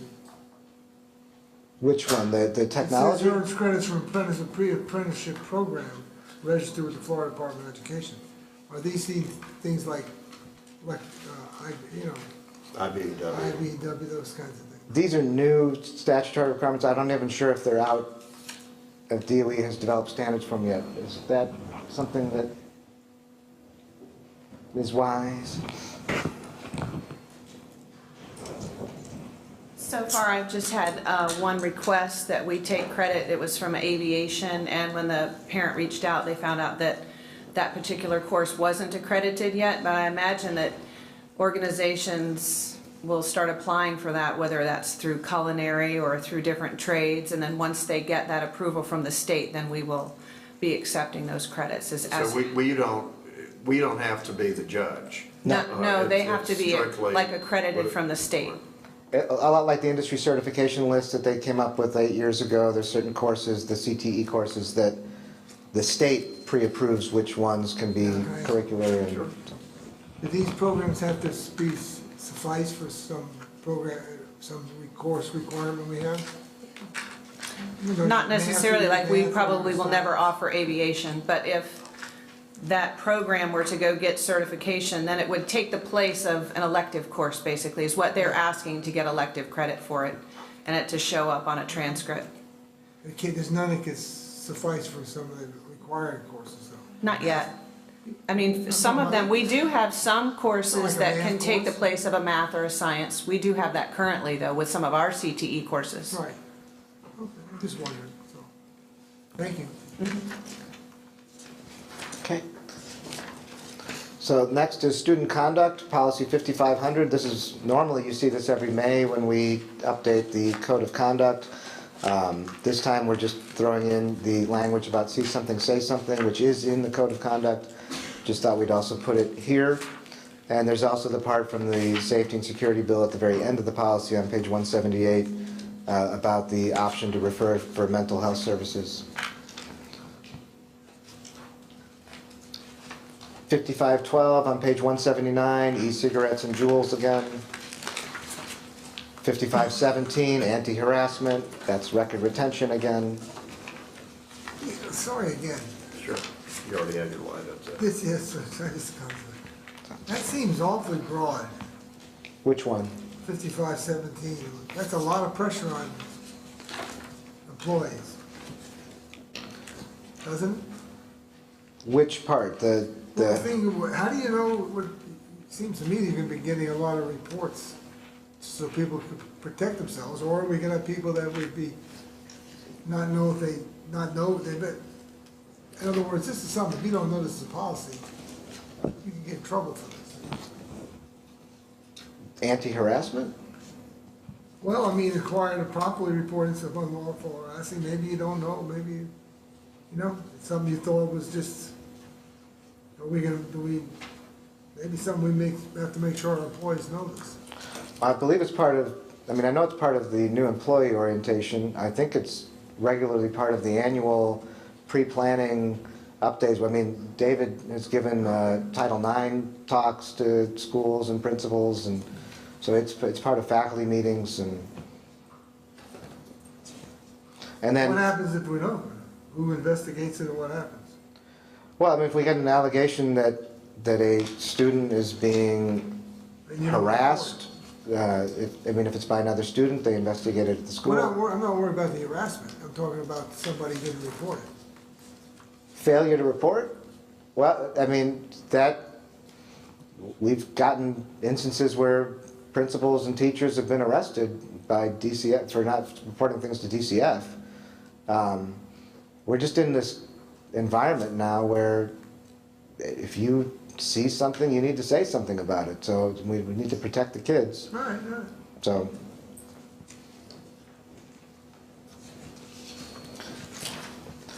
Um, 5517.02 on page 193. This is more of the legislative kind of overreach, that they have all these different categories of essentially violent or harassing conduct, and they give it different names and require different policies. So we have 5517, anti-harassment.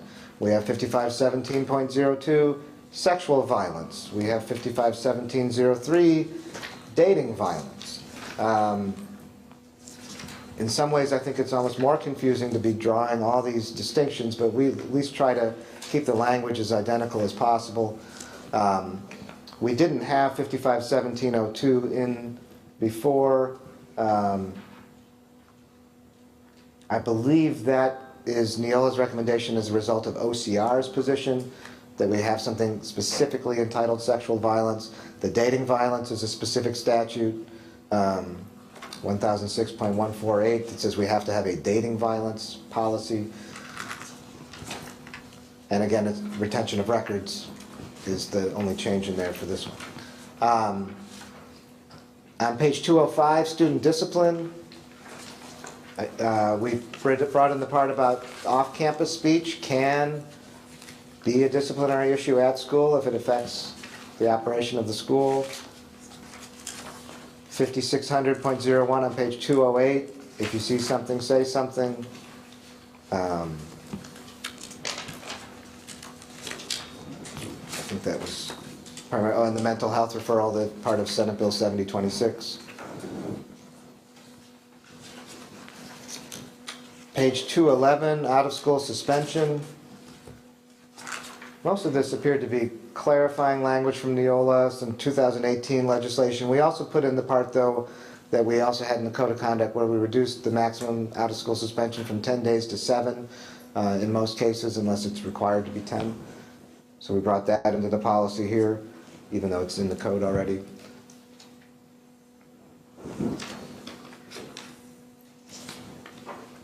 The next one is, Yeah. Yeah, the next one is, don't we have a discipline review committee and state law already? Is this in accordance with that state law? the In discipline. other words, a teacher can remove a student. Yeah, that's coming up. Wasn't that what this says? 561001 is removal of students. Why, I know, that's what we thought. Sorry, we were about to flip there, and just at the very end, I wanted to point out on page 214 of 5610, just some kind of clarification of the way that we deal with students coming from other districts. I don't know what's in the water this year, but I maybe heard of 3 students trying to enter this district after an expulsion in my first 6 years here, and we've had at least 8 to 10 this year. attempting to enroll after being expelled elsewhere. It seems to be, I don't know if there's just this much greater uptake on expulsions in other parts of the state following Stoneman Douglas, or this mental health law that they put in. I'm not quite sure what's happening, but it's been a real issue with a lot of students, because especially with the rural counties surrounding us, if they're here for to stay at Interface or to stay at a different treatment center here, they then try to go enroll as though they, 3 days ago didn't just do something to get expelled in another district. So far, I think Donna Kidwell and her team have been handling it, but it's definitely been a big change and something that I'm worried about, just given the severe change in numbers. And there's a typo, Dee, on 215. It says refer within 2 hours. So now, removal of students 561001 on page 216. That's the one, teachers by law are allowed to remove a student from the class. We've had for years. And there's a committee that reviews it, yes. So this was just minor clarifying language from Neola. It doesn't change anything substantively. Well, in the past, we just quoted the statute. And it might be that that's what they've done, or, if you look, just at teacher removal, to me, it's just style. It used to say a teacher may remove from class a student from his or her class, which is awkward, to a teacher may remove from his or her class a student whose behavior a teacher. Do they appear before this committee if there's an alternative placement? If not, they could be sent back. Right. If you're the only third grade class at the school, you're not going to be able to remove, most likely. So 5610.02 is in-school discipline and after-school detention. I know Neola had something to clarify in here. We just decided to, at the same time, kind of spell things out a little bit better between in-school detention, in-school restrictions, like lunch detention, timeouts, after-school detention, Saturday school. Just kind of spelling out some of the options that you have in school. Disciplinary placement on page 220. Yes.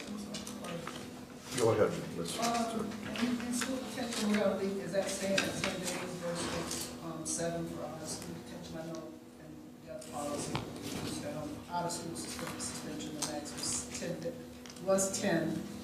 Policy suggested for that. That's a good question. We did not discuss that as the discipline committee last year. We were only focused on out-of-school suspension.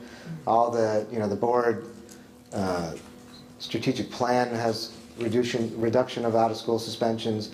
So most of our discussions have been on, and all the data we've been looking at is out-of-school suspensions. So that is not something that has even come up for conversation within that committee. But it might be worth putting on the agenda for the February meeting. Because That's all right. Go ahead.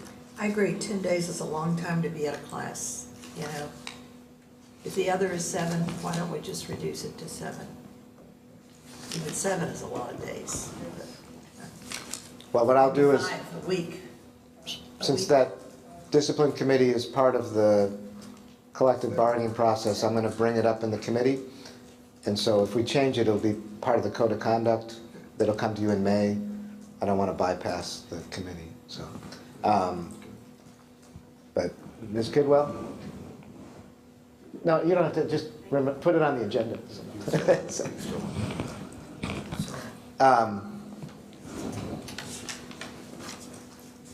Okay, so 5610.06 on page 220 is disciplinary placement. A. Quinn. This is kind of fixing the language to better match the statute. Also, I think we have the mental health safety statute reference in here as well. But this is something that we've been doing for years. 5772 is weapons on page 223. I made a note to myself to bring this up, although we're not really changing anything other than adding the see something, say something language in here. There is legislation filed for this session that would change the law that where you all as a board have exempted ourselves from the people can bring weapons into parking lots. We've said no. In our policies, there are no guns on campus or any school board property anywhere. Well, the legislation would change that to be student parking only, which might mean a whole bunch of people could be bringing guns to school board property as long as they're not students. That is legislation in front of our legislature for this year. Is that part of the Marjorie Stoneman Douglas Act? I don't know that. I was going to say something snide about the NRA, but I do not know. So. And let me just for the record say, again, that's overreach from Tallahassee. That's not letting local Correct. school boards make their own policy. I don't know if the theory is that if there's a school shooting, adults can run to the parking lot, grab their shotguns, and run back in and save the day. I don't know. They said it's 1975. Yeah. We could do that. All right. So we're about 2/3 done, I hope. So page 227 is the 6,000s. This is grant funds. Again, this is just some clarifying language. I don't, unless you have questions, I'm not going to spend a lot of time. The next set of policies, 6220 budget preparation would be new, 6231 budget system would go away, and 6233 district budget would be new. What's your page number? So 231. It's just kind of separating the budget preparation from the budget itself into two policies. Just Dr. Paulson. I asked through the chair to Mr. Moore, through to Mr. Rella, how does this new budget preparation coincide with our, what we have spelled out? It says something about the trim. You know, we have like April 15th, we have to have a budget, preliminary budget prepared for us. That's something we put in about, well, I guess before you guys were born. Is that, has anybody looked at how that coincides with what we have now? Right, so there's a few requirements that are statutory, so obviously the trim calendar and the truth and millage piece that coincides with the budget process is one. The other additional information that was recommended by Neola does kind of walk through statute a little bit. In terms of the April 15th deadline for a preliminary budget, I think that's in your strategic plan, not actually in policy itself. Of course, it could be in policy. yeah, it's never been a policy. It was part of your strategic plan, and he's just done it. But is that, when does the budget have to be prepared with this new? By statute, the budget has to be prepared and presented to the board, I think the third week of July. That's when we have Well, that's our not how it tentative. sounds. It sounds like we gotta give one earlier than that. Well, that's the statutory requirement. Of course, we start our Okay, I'm budget just wondering if process this is pretty any early. different. Is it, Mr. Moore? No, Okay. it's the same. The biggest one that I want you to look at is actually in the first paragraph of 6220, where it talks about unassigned funds of at least 5%. Yeah, 5%? Yeah, is that, Mr. Rella, you want to finish your thought on that? Sorry. Sure. So I'll actually just jump in on the fund balance piece. So this is a little bit different than what's specifically required in statute. So what statute says is there's two fund balance thresholds that kind of trigger action on the board's part. When you hit 3% assigned and unassigned fund balance, the superintendent has to submit to the board and to the commissioner of ed a notification that we are in a financial emergency, and then the board has to adopt a plan. When you hit 2% fund balance, we again notify the board and commissioner of ed, and the commission assigns someone to our district to review the plan that's been developed and see if it actually is going to address their current financial emergency.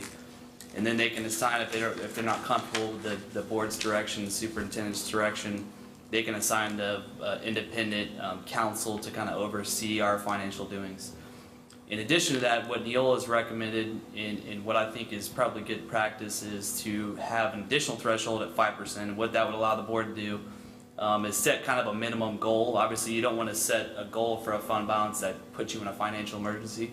So by setting the threshold at 5%, that requires us to submit a plan to the board, kind of being a little bit more proactive than reactive in terms of what's required and what's expected. So that's kind of the biggest difference in the two policies, is the addition of the 5% threshold, more as planning purposes and notification before we're actually in a serious financial situation. Okay, one emergency would turn us into a fiscal emergency if you didn't have it at 5, but it's not. But of course, that is recommended language. Right. I mean, I think it's good policy to be proactive on stuff like that. Well, it says specifically. But it's not required, The so the board. superintendent has to present a plan. Does that plan, how detailed does that plan have to be? I think that would be up to the superintendent, but it would be something we would feel would address the situation. Yeah, it's up to- Just a It plan, needs whether to it's a be one-year plan or detailed. probably a multi-year plan on what we would do to get us out of the emergency situation. But luckily, we have not been in that situation, and as long as I've been here, 13 years, we haven't had to really do that, but we would definitely be prepared if we had to. This is new then, this year. This is new language. The statutory requirements of the 3% and 2% are not Or new. old language. Right. Yeah, that's been in statute for at least a few But the years. The 5% would be a new requirement of the superintendent over and above what is kind of statutorily required. It has to be done right at the beginning of the budget process. Is that what it said too, Mr. Moore? Means setting out the proper reserves? Make sure there's 5%. If not, then they have to present a plan to the state. Well, we wouldn't have to present a plan to the state if it got below 5%. That's the board I saying, thought that's what it said. no, it's 3% if it goes to the state. 5% is you as a board saying, let's not play games with that 3% threshold, because if we have a budget that leaves us with barely over 3%, we're not reporting to the state. But then we get one hurricane that costs us an extra $1 million, or we come up 300 students short and they reduce our FTE, then suddenly we're below 3% because we played it too close to the 3% threshold. You're basically saying as a board, let's set ourselves a 5% goal so that we can handle at least one emergency before we then also have the state dictating how we're going to spend our Yeah, but funds. you know, I read this last night, and I'm not looking at it. I thought it was said, okay, the superintendent shall present the budget for review and adoption. It's 5%. I thought it said that they'd have to have a plan. I thought the 3% is when they come in and they tell us the plan. No, so, 2 is when they come in and actually operate it, Mr. Delaney. Well, technically, they wouldn't have to operate it if they feel comfortable once you hit the 2% threshold with the plan the superintendent has set forth. At that point, if the commissioner of ed's appointee feels comfortable with what we're doing, then they wouldn't do anything. They would continue to monitor. If they are not comfortable with what we're doing, they would appoint an advisory board to come in and review all of our finances and doings at that point. on page 235, 5%, number one, the superintendent has to come to you with a plan, not to the state. Which one is it? Was it? On page 235, number one, at any time the fund balance would fall below 5%, the superintendent shall develop and submit to the board for approval a plan, not a plant, to restore the ending fund balance to 5% of projected general fund. So, All this is different is, yes, it's coming to the board. I said it was going to them. right, at 5% it just goes to the board. At The same wording 3%, I just told you. right, at 3% it goes to the board first, then to the commissioner. We have to get the state involved once we get to 3%. But you as a board are saying, we don't even want to play around with the 3% number, so let's put a warning light up at 5% and make sure we don't fall below that, because then one emergency and the state is I down think what here. I'm saying is we're the one where the plan gets presented. I'm saying I think the state says that there's a warning with 5%. No, we are declaring a warning at 5%, or you as the board would be saying, Being proactive. Okay. All right. like the oil light is at 15% and it comes down, you can probably go further, but why risk it? Sorry, that was a horrible analogy. 6322 on page 237, construction, contracting, and bidding. I had one question. Oh. I thought we were going to go down on 6239. school loans, Oh, yes. loans to schools, I just had a question about that. Page 235, the bottom. Yeah. Was the loans to schools, that scenario covered like where the two schools with the tracks came? Yes. That is exactly what this would cover. That's exactly the 10 we kind of did, 10 we kind of looked through. And luckily Neola had kind of a template that worked, and obviously with the 2 tracks recently, and also with some of the stuff we're anticipating with the sales tax, if the school wants to help fund a project, we felt like, you know, obviously we had kind of an internal policy, but the board might want to opine on exactly things like what the intent is and what the payback period is specifically. So we have something in policy to go by other than just past practice. Okay. And my second question was the 6% interest rate that's in here, is that just arbitrary, or is that something Neola suggests? Is it tied to like a short-term treasury rate? Because 6 seems high to me, but I mean, who am I? You know it is, and it was what Neola just kind of put in there, and I've almost considered and discussed just striking that piece, because I'm not sure we would really charge interest. You're charging yourself is what you're. Yeah, that's. Right, but to answer your question, yes, the interest rate is completely arbitrary, yes. Yes. Yeah. I think 6 is high. I think it should be a little. I think we ought to just strike. Yeah, all no of it. interest, we do an internal loan at $0, 3-year repayment period. Did you ask, no, excuse me for talking about the place. No, you're good. Mr. Moore, did you ask Leo to write this language? Did I ask them to? No. They had it already in their submission. Superintendent Clark. Thank you, Mr. Hyatt.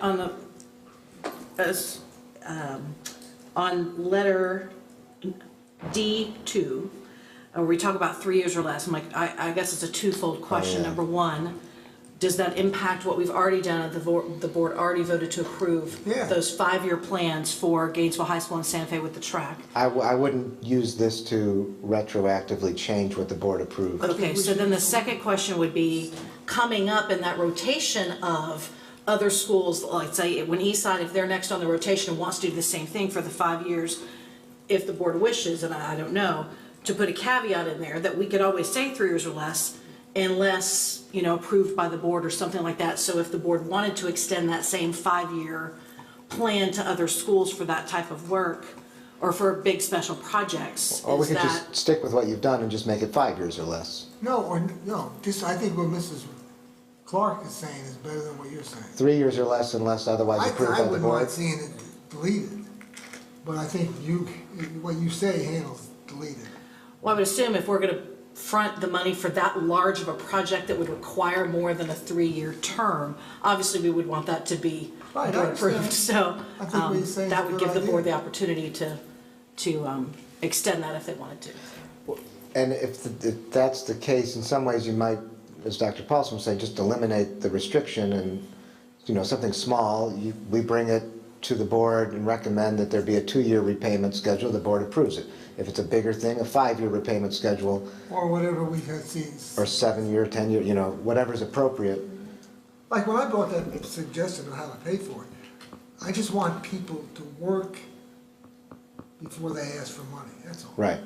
That was the only thing I had against it, is if you want people just to give you money, I've never been a fan of that. I think people should be able to work for things first, and then we can help them out. And that's what this happens too. I mean, you know, we're there to help them, but then they're working for us. So I can change it to say such loans shall be for the direct benefit of students and will have a repayment schedule as approved by the board? Fine. Dr. McNeely? Question for Mr. Rella. Did I just hear you say, Mr. Rella, that the half-cent sales tax could be used for some other things? Did I just hear you say that? I'm sorry if I came across that way. I guess what I was trying to explain is if you know, with the sales tax coming on board and just the sheer fact of the amount of projects we're going to be anticipating in the next 12 years, the opportunity for additional projects like we had at GHS in Santa Fe. And that's is why I probably raised the more, question, because right. we've had parents to contact us about FUHOS now. And if that was the case, I was going to certainly add another email back to the parents about, yes, let's be able to do what you need to do at Buholtz. But the language doesn't allow it. The ballot language doesn't allow it. Athletic fields and things like that. No, it doesn't restrict. It doesn't what? I think it says all educational facilities. There's Okay, nothing in the well, plan that good. addressed athletic field, I think, but the 1.5 can do it we're too. gonna eliminate that 6% too, right? Yes. Thank you. I just wanna make sure that's clear before we leave this building. No, you all were very clear on the percentages, and we will let the board decide the length of the repayment term depending on the project. I think what I think Alex may have also been thinking about, the schools are getting a small amount towards the beginning here that they can spend on things like a marquee sign or other small improvements at the school, but maybe they have a $75,000 thing that they want to do. They're going to get 50 from this. They can commit 25 from their funds over 3 years. That's the sort of thing that And it's left up to the school, right? Whatever this the initial project is. 50,000 project, yes, that is almost entirely left up to the schools. Then we need to, okay, thank you. As long as it fits within the ballot language, but yes. As long as it does what? As long as it matches the ballot language. It's got to be capital. It can't be textbooks and Oh, things like that. okay, good. We'll help you hold. Dr. Paulson, are you? No. Okay, so page 237, construction, contracting, and bidding. We spent a lot of time on this one over the summer. There's just a couple minor clarifying things on page 242.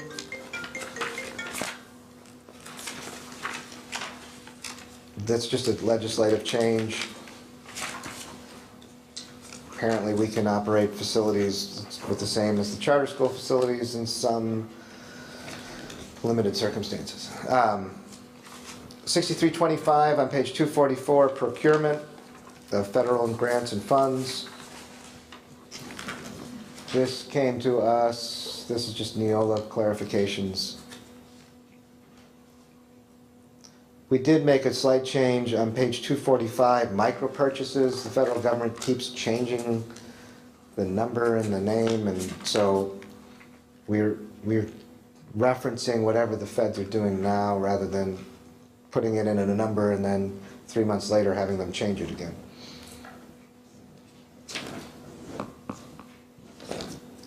Page 249, policy 6610, internal funds.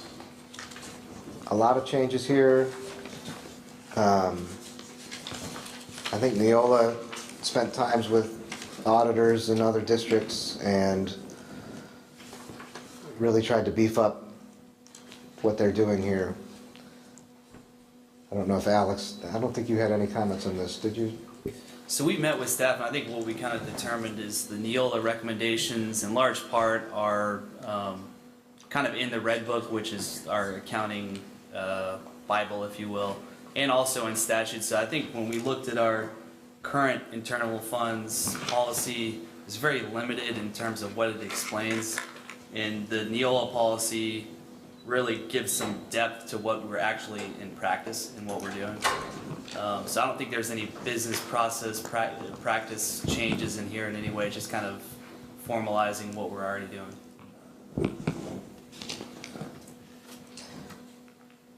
Page 255, go to the 7,000s. Now, unfortunately, most of the 7,000 and 8,000s are still, staff is still spending time with most of these, but we want to bring them to get your input as well, to get them out. 7310 is surplus property. This was 2018 legislative changes to include tangible personal property. That's all that changed in there. 7430.01 environmental health program. That is part of the safety update that Neola sent. They would be deleting 7440.01, which is on page 260, and fleshing them out individually. So here's environmental health, and if you flip to page 259, you got physical plant security. So again, a lot of this is more organizational than substantive, and we're still kind of going through all that, although I think Uma's here now too, so Uma and John will be tasked with dealing with some of our network security issues that are coming up in the 7s and 8s here, and Casey and Scott Jameson and others will be all kind of coming through these a little bit closer again, but it's largely safety and security updates. 7434 on page 258, e-cigarettes and jewels again. 259, physical plant security. There's some options here that we need to go through. And then also, and this is something we have to get with Casey and talk about, the extent to which we want to put too much specifics in policy about school security plans. A specific school security plan is confidential. It is not a public record. We do not share that.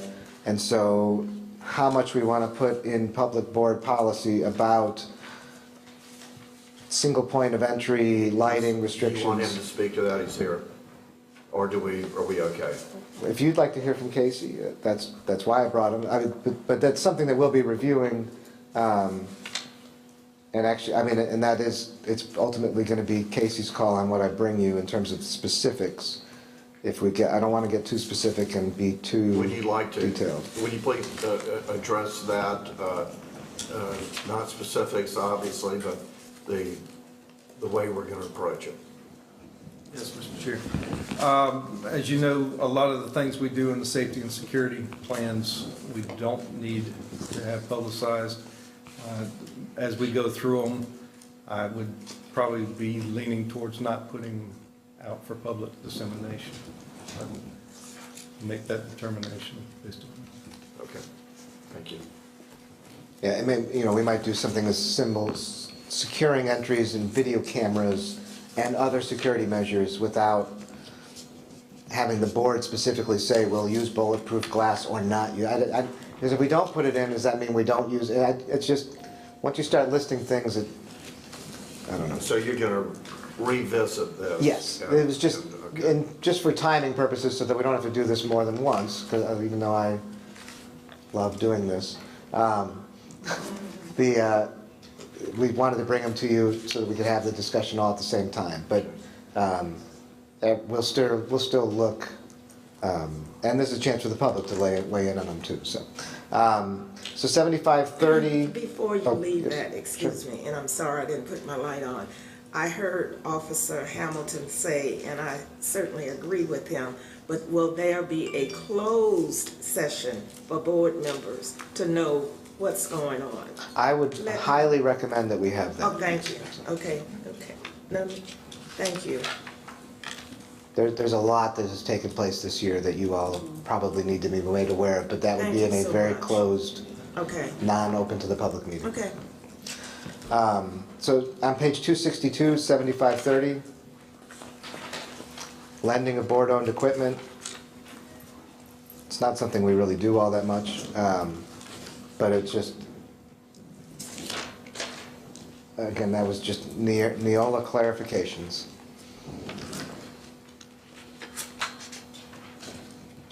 Um, 7530.01 on page 264, staff use of board-owned wireless communication devices. So we're starting to get into now the phones and tablets and social media area of the policies. So this policy is, for the most part, just talking about, using terminology, cellular data, wireless data.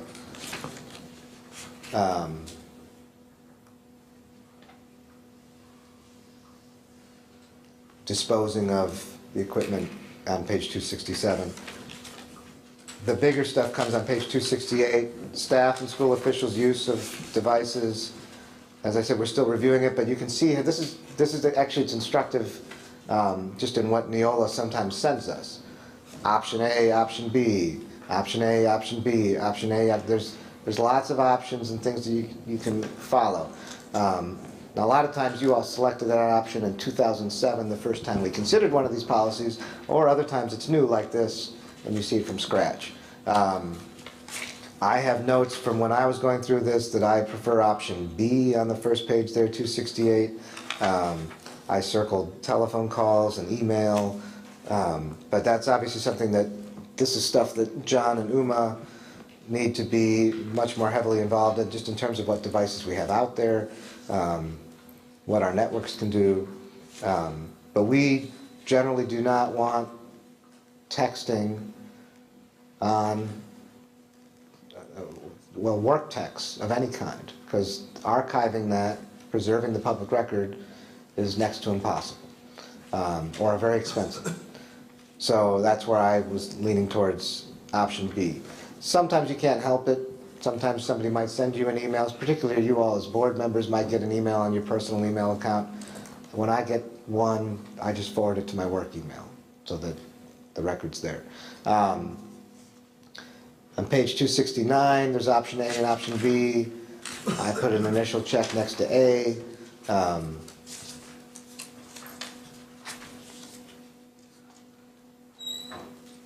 Which is, don't use it while driving. Option B I have on the next page, because we are more aligned with version 2 of 7330.01.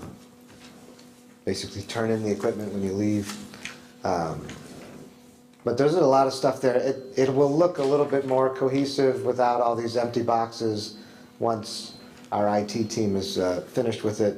But some of the basics you can at least see in there that we don't want people using, don't start texting social security numbers and things like that. Technology on page 273.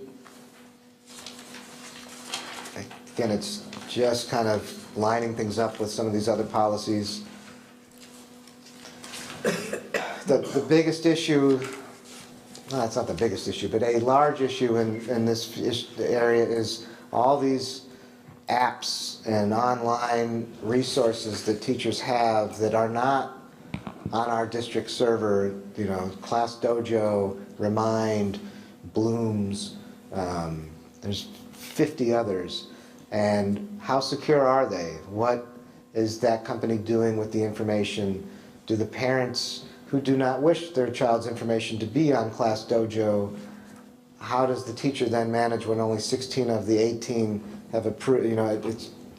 There's a lot of confusion and gray area. I know Uma and I are usually just the naysayers when we get asked these questions. We say, no, don't use it. But the reality is that it is being used a lot. And so we have to do a better job of monitoring those programs and trying to limit what they do to jeopardize student information, while recognizing that they are going to be used. So that's what some of these policies are addressing as well.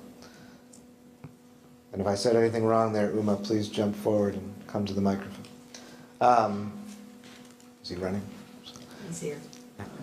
Okay, well, I was waiting to see if he was running. So page 275, websites, content, this is similar, same vein. Did we change anything here? This is just current policy. This is something that, again, we might have to address things in here depending on your comfort level with 7544, the social media update that we're almost to. Page 278. Oh, so this is what it would look like. I'm sorry. 278 is what Neola's new template for this policy. So rather than do a lot of strike through and underline, it's so different than what we have now. You see it twice. We have what we have now, and then this is what Neola's proposing. It starts at 280. So again, there's choices here about, do we want to allow students to create apps? Does it have to be under the supervision of a teacher, or can they do it as part of a project on their own? If you look at page 281, there's several options. Under no circumstances has staff member created content, including to be used to post grades or classes. Or the next one, staff members are prohibited from requiring students to go to a personal web page to check grades. If I put a check next to that, I think that's something we need to do. If a staff member creates content, apps, and services related to his class, it must be hosted on the board server. We can't do that with Class Dojo and some other ones. So we have to look. That's again something we have to talk about with staff. Page 282, again, more options, technical standards, who's going to be involved in terms of accessibility of our online materials. That's been something that was in the news the last couple of years. A lady in Michigan filed over 400 complaints against school districts about their websites not being accessible for hard of hearing people or blind people. And OCR initially was looking at that, then OCR dismissed all 400 of them, and then OCR reopened many of them again, so those are back. I know that Uma and his team have spent a lot of time the last couple of years looking at it. I think it was one of the reasons we changed our website. Yes. We're working on a service to analyze our website for ADA compatibility, and as they find new things, we'll go and fix them to make sure we are complying with ADA.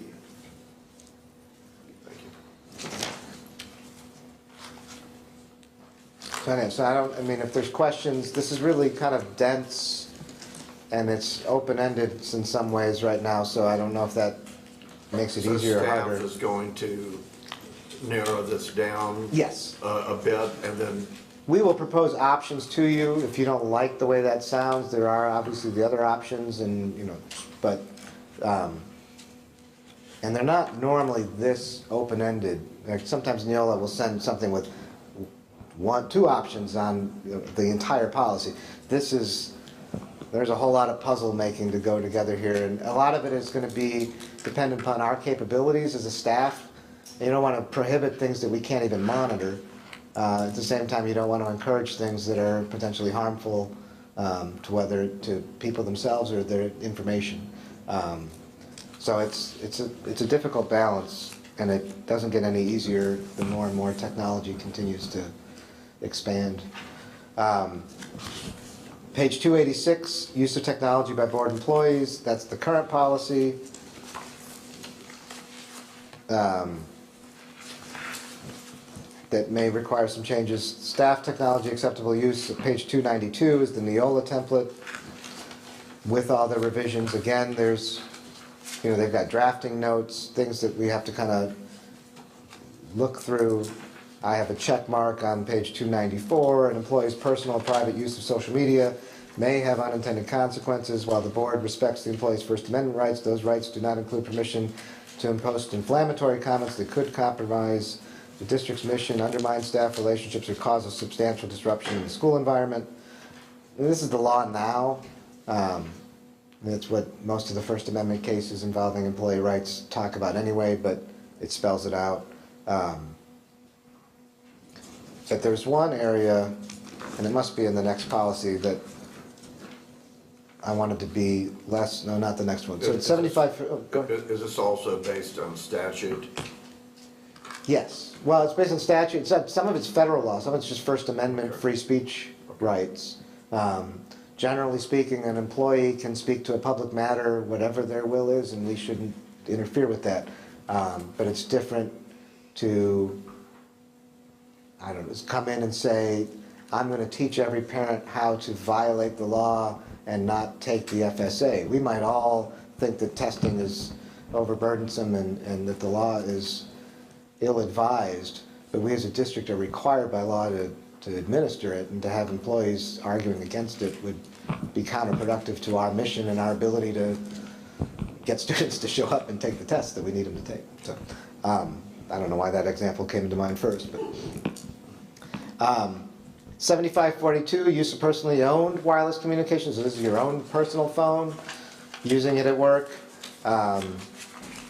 This is an area I wanted to bring in something. We've got it in the 8000s where we talk about photographing or videotaping students, and there's a mention in there that if you use your own phone to videotape a student, create an education record, you need to hand your phone over to the principal, who's going to hand it over to Uma, and get that record off your phone. And it might require wiping your phone because you've just created a FERPA education record, and if it only requires figuring out what your 4-digit PIN is to get at it, that's not secure enough. I'm probably going to add that here just for consistency. I think we have it in a couple other places. Page 299, remote access, this is VPN. There are certain things you can get to from the home computer now, and there are certain things you cannot without the virtual provider network access. There's a whole list of things that you have to agree to before you can get that. So that brings us to page 301, one of the other big topics for the day, the social media policy that Neola sent us. And you can see, again, lots of options, lots of different ways to go. I don't know if any of you had a chance to look through this or had any thoughts. If we look at page 301, they've got the drafting notes. Consult with legal counsel concerning First Amendment implications. I looked at option number 2. The district uses approved social media platforms as interactive forums because we do have comments to Jackie's Facebook page or her Twitter feed. But understanding what that means when you create that limited public forum, you cannot delete comments that we don't like. And we don't, but that it is different than being able to post something that doesn't allow comments. With Twitter and Facebook, you can't do it. And we have a company that archives those for us because sometimes people delete their own comments and we've lost the public record because it's on a different server. Page 302, talks about option 3 and 4 being at the district's discretion. Option 3 is it's the difference between opting out or giving written permission to be in. So option 3 is if people don't want to be on, well, for lack of a better idea, Class Dojo, they can opt out of having their child use that platform versus having to opt in. Are we allowing Class Dojos? What are we doing right now? I Well, know that my granddaughter's class a couple of years ago in Polk County had Class Dojo. The teacher used it. I thought it was sort of cool, but Yeah. I wasn't thinking about it under these. What's a Class Dojo? Class Dojo is an app it's kind of a teacher management tool. It allows parents to keep up to date with what's going on in class. Teachers can use it to highlight a student's performance during the day in terms of, the green, yellow, and red pin. There's like deluxe green, yellow, red pin application process. The reality is that half of our elementary teachers are probably using it, and maybe 3% have asked for permission, and Uma and I have said no to them. Yes, sir. We recently reviewed Class Dojo, and they have changed their security policies to better protect the student data. So we started allowing with the option to opt in by the parents. So the parents have to opt in, and if the parents are not comfortable, then then it becomes a management issue. You only have 15 students in the classroom and 3. And that is something that we are constantly educating, as well as going through the security awareness training. Is these apps may be cool, but 5 years from now, what they do. So we review the security policy. We have an approval process. When teachers request apps, it goes through an approval process. We look for the class student privacy and get with Brian, make sure things are. But we highly recommend not just using any free apps available, even though they may be cool. Okay. Yeah. Because, you don't know what they're doing with some of that information. Yes, sir. They all earn it to make money. So, on page 303, there's a little check box there about staff members and district-approved volunteers cannot rely on social networking platforms, Facebook, Twitter, to sufficiently fulfill potential records retention requirements. That's where we have Archive Social is backing up our Facebook and Twitter accounts, in part to help deal with that. And then, this is the part that I found interesting. So at the bottom of 303 and the top of 304, there are 12, options 5 through 12. And there is the strictest of options. The first one, option 5, their employees are prohibited from using district technology resources to access social media for personal use. Pretty straightforward. Now, what are the odds that anyone can enforce that in an 8-hour workday, you have not, I mean, social media can be pretty broad, that at some point you didn't load up Twitter. And while you were first, it started off innocently enough looking at the district's latest tweet, you saw a reply and that led to something else, and now you're in personal, so enforcing it is very difficult, but it's also very cut and dry. No. The next option, employees are prohibited from using district technology resources to access social media for personal use during work hours. Oh, see this, once you add that, well, that makes more sense because we're not going to prohibit them from accessing social media off work hours, but wait, it talked about using our computer. So if they have their laptop at home, are they forbidden from going to Facebook at night? Is that something we're worried about? Option 7, employees are permitted to use district technology resources to access social media for personal use during breaks, meal times, and before or after scheduled work hours. Getting kind of like, we allow you at these times, I don't know. And then option 8, I liked either 6 or 8, but employees are permitted to use technology resources to access social media for personal use during work hours, provided it doesn't interfere.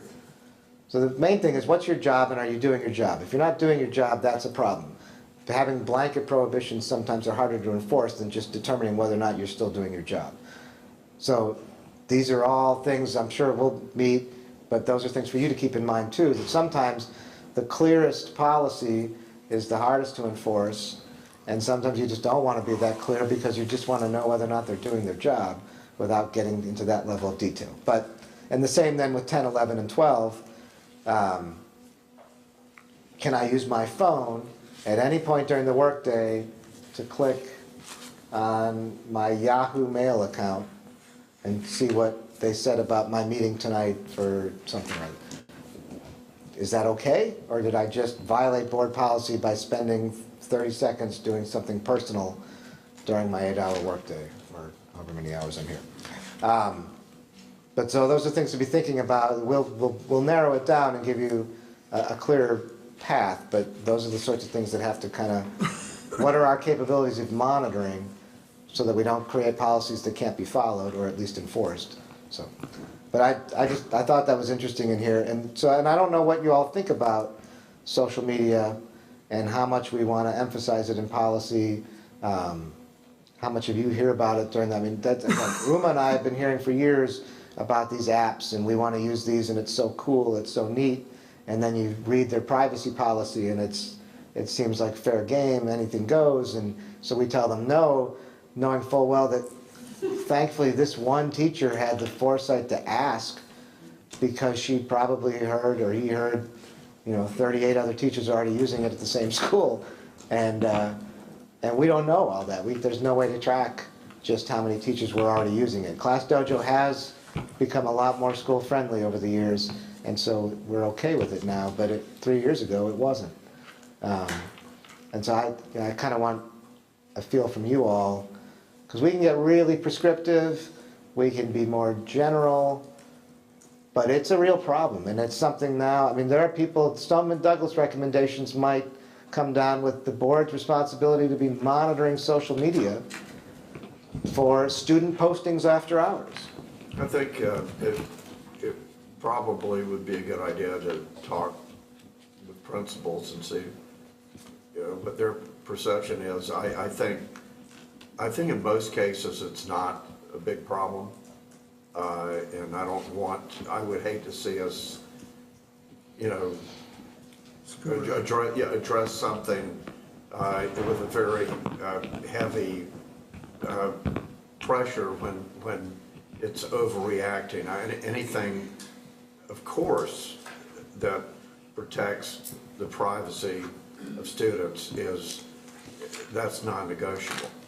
But as far as, can somebody during their lunch hour or during, a 5-minute break in the day, check something, I don't think we need to be that heavy of saying no. And a lot of it can be controlled through work access by just having our filters in place. You don't have to tell somebody they can't access Facebook if we don't allow the network to get to Facebook. So that takes care of that, some of that issues up front. But okay, well, I'm going to move on to the 8s. And we start with page 307, mandatory reporting. We dealt with some of this back in the employee HR policies.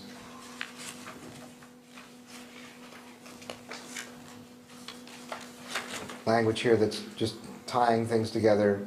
I did want to address on page 308 at the top, one of the new laws talks about notifying parents. It seems redundant. Most of these issues come from a parent complaint in the first place, but notifying parent if a staff member is found to have violated essentially the code of ethics by harming a student, what the misconduct was alleged to be, whether we found it, whether we reported it, what the sanctions were. The only thing I'm going to do, I'm going to take out the word written. A lot of times that's a phone call to the parent who made the complaint. The written report is all part of the investigation file. It's already written writing. I think it's almost more confusing to create two separate written documents than to keep the one written, but make sure that they're notified of what the final results were.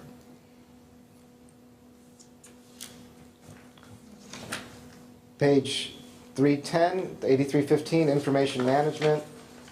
Now we're getting into more Uma and John again. This was just Neola clarifying language. They didn't provide a whole lot of information about why they did this. Where's that from? That's 19.1, I think. But again, we're still looking through the 8,000s. 8405, school safety and security. Obviously, this comes from Senate Bill 7026. I put a little check mark there on the third paragraph in the underline on page 312. Superintendent in conjunction with the school safety specialist, with question mark there, change the district safety and school security chief. Yes, we're going to change it to Casey's title. We'll develop the safety plan. If you look on page 313, school safety specialists, this is all straight out of Senate Bill 7026.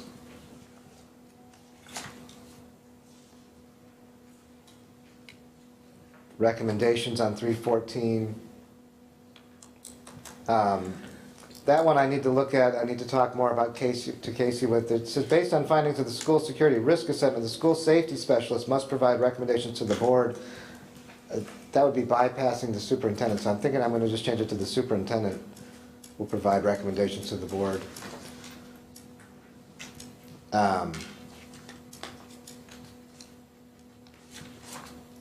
Threat assessment teams on page 316. We had to institute those in all the schools. We have a district threat assessment team as well. And the roles that they have every time that there is a threat to self or others in a school, these teams are meeting and assessing the severity of the threat, what the student needs, referrals to mental health, other safety measures that need to be taken. Those have been going on all year. But again, this is a lot of Senate Bill 7026 found in statute, or found in policy, as are some of the next ones. 8406 on page 319, reports of suspicious activity and potential threats to school. We need to fill in the blanks here, listing all the local law enforcement agencies of who to contact, Sheriff's Office, GPD, APD, High Springs, Alachua County Public Schools Police Department, which Casey is his own police department now. Policy, 320, I wanted to talk, page 320, 8407, safe school officers. We know we have school resource officers number 1, as that's what we've been doing for years with the Sheriff's Office and local police departments. Number 2 would also allow us to hire officers ourselves. So I think I'm going to bring you 1 and 2. You've already ruled out guardians, so I will not bring you option number 3.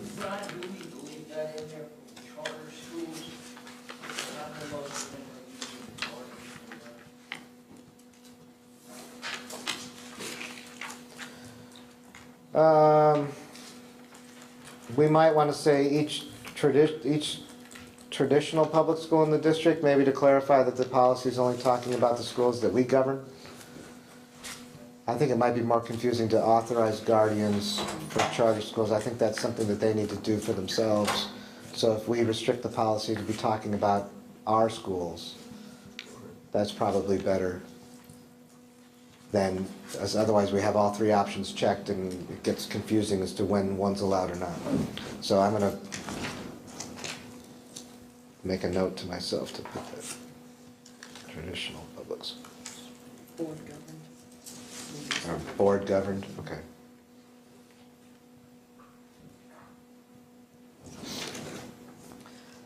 $8410, crisis event intervention and response, page 322.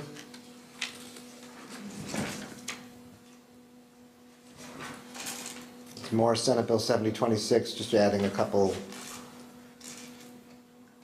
lines there, C and D on page 323. Just reporting. 8420, emergency closing and evacuation of schools. Similar to the meeting one at the very beginning of this meeting, 2.5 hours ago. When the governor declares a state of emergency, the board meetings are canceled. Evacuation of schools is from Senate Bill 7026. Then if you look at 325 and 326, it's just things like taking out the Waldo Police Department, which doesn't exist again. We'll insert our police department, which does now exist, the Alachua County Public Schools Police Department. We'll list those where appropriate. 8462, abuse, abandonment, and neglect. This is some 2018 legislation. Just the very last page, 331. Employees who report abuse, abandonment, or neglect of a student may be entitled to certain statutory liability protections.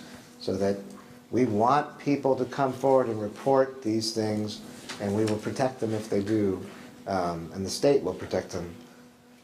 They're supposed to. And we have, that's the word, operative word is may. Well, I think it depends on what situation is. You might be required to testify in certain situations eventually. The problem that people have is that a teacher might report suspected abuse to DCF, and the very next day the parent is wondering why the teacher reported. Nobody's supposed to know who made that report. It's supposed to be confidential. And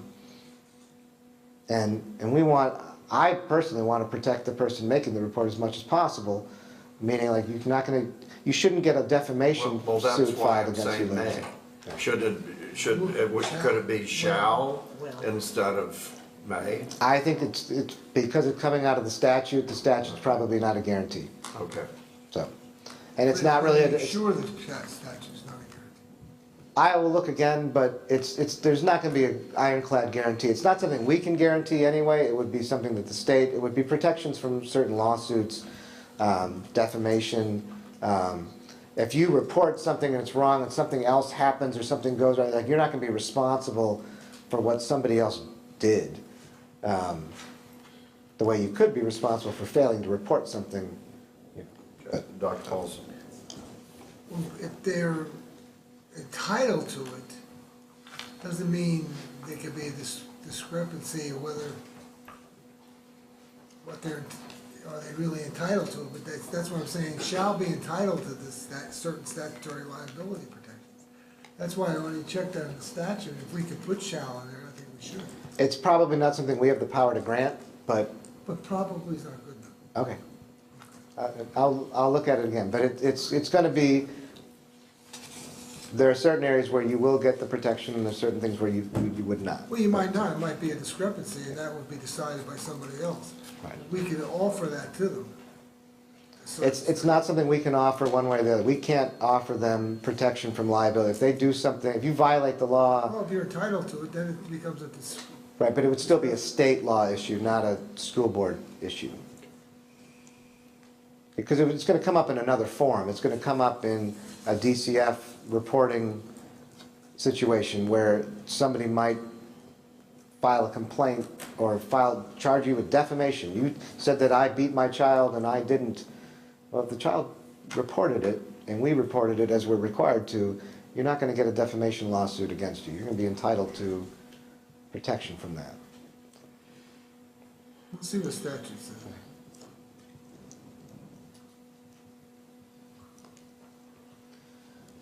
$8,500 food and nutrition services. There was hardly anything in here. Oh, just on the 504 review team at the page 335. Just in terms of dietary requirements that a student might have due to a disability. We're going to go ahead and add, I don't know if we're going to add the word dietitian, but we can probably put other food and nutrition service employees as appropriate. Maria's supervisor, Youngchul, is actually she kind of serves as the district dietitian, but rather than limit it strictly to her, just anyone that would be appropriate we'll put in. Page 339, parent responsibility. This is fitting in again with the see something, say something. We need parents to be on board helping us with this as well. Some of these things come out of the transportation statute. And so the rest was just kind of clarification. But H there on the first page is the main addition, that if report to the front office if you're aware of something. 8805 is a new law that requires us to have a religious expression in public schools policy. And then the law also says that the DOE shall develop a model policy, and then it says that each and every district in the state shall adopt the model policy that DOE has provided. So you are required to adopt what DOE has told you, has developed. You can't amend this. So it is not your policy, it's DOE's policy, but you're required to put it in your books. So that's what this is. 8810 on page 343, patriotism and the flag. There was a new law this year that said that every single school and district building needs to display the state motto, "In God We Trust." We have done that by putting the state emblem on all the schools, the seal of the state of Florida, so it's a state of Florida, "In God We Trust," and so we put that up at every school. Tom Coward and the facilities team managed that for us back in August. So finally, we're in the 9,000s, the last group here. Page 346. We just did this in the summer, so this might look familiar, the booster clubs and parent organizations. And while we looked at some issues that had arisen in part because of some problems with a couple organizations and theft, we didn't look quite fully enough and realized that we have booster clubs out there that might talk about $300 for a year, and yet we were requiring them by policy to get an annual audit, which might cost $3,000. So Wayne Hackett and his team did a great job looking through this. So if you look on page 347, to me the biggest part here is annual reporting. Each organization shall submit an auditable financial statement in the forms. If we need to audit you, we can, but you don't have to go spend $3,000 getting an audit when you are the Hawthorne High School cross-country booster club, and there's only 2 of you right now. So we didn't want to have a policy that nobody could follow, but we do want it to be something where we can still keep track of some of these issues, and there will be more issues.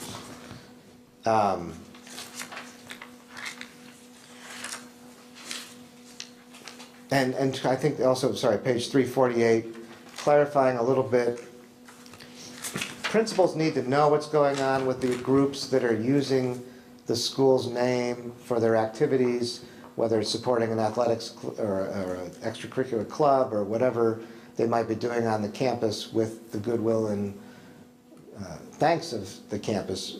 They need to know what's going on, but they are outside organizations, and so we don't really want to put ourselves where the principal is approving too much of it, because then it becomes our club and our responsibility when things go wrong.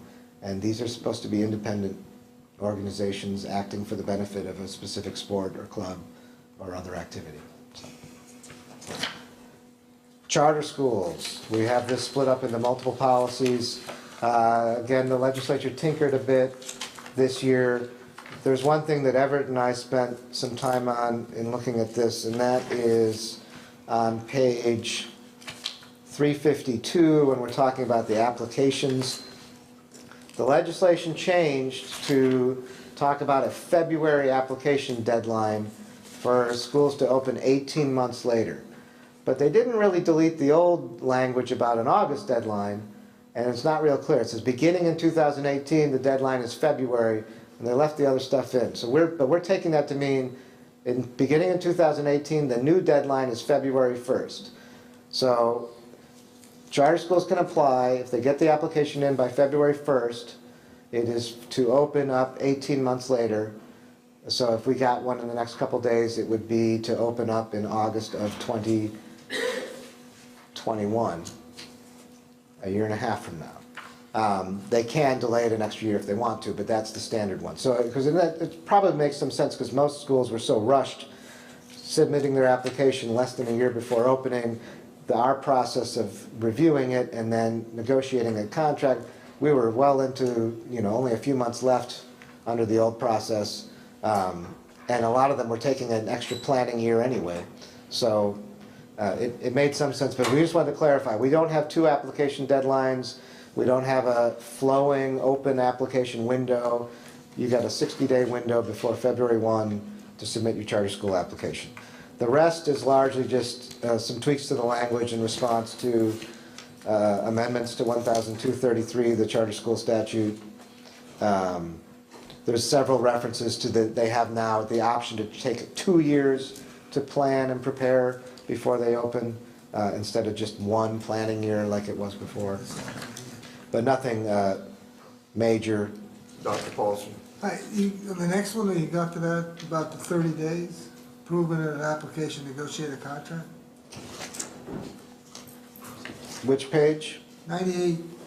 I don't know what page it's on there. Initial contract for 4 or 5 years. Contract negotiations. The board shall have 30 days after approval, yes, after approval of the application. So that there's a 90-day review period. Then you all approve or disapprove of the application. At that point, they've limited the number of days because they have a standard contract now that we're required to start with. So in a lot of ways, there's not a whole lot. We've got our hands tied completely. That is our argument in court right now, that 69 tied our hands and eliminated the option to negotiate freely with our charter schools because any... 30 days, it's either have a contract or you don't have a contract, better have it. Well, and the real problem is that there's the state mandated contract, and then any modification from that is presumed to be a restriction on their ability to innovate. I forget the exact language. So why would you even bother to negotiate if you can just hold firm for the state's rather minimalist contract? Okay. That's our argument in court right now.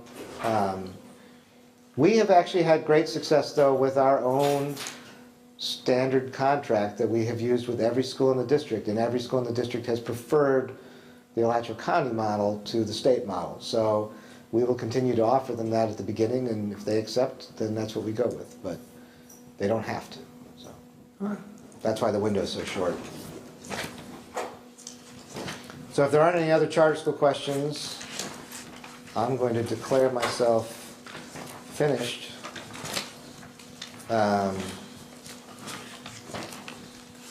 Okay. Thank you very much. We're going to continue the meeting with public input, and I do have a form from Mr. Blunt, who has been here for an incredibly long amount of time. So if you need more than 3 minutes, take more than 3 minutes. Come on up. Thank you. Khalid Blount, thank you for letting me speak. I was in a meeting with some of your staff, some members of the Black History Task Force, and some of your staff met up in Conference Room E a few days ago. And they're showing us a tremendous gathering of information, of capability that could roll this out to the students in the classrooms. But it's just accumulating here at this, I almost said Kirby Smith, here at the Central Board, and not manifesting as changes in the instruction to the students, which is of course the bottom line. And what I said to that group of your staff is,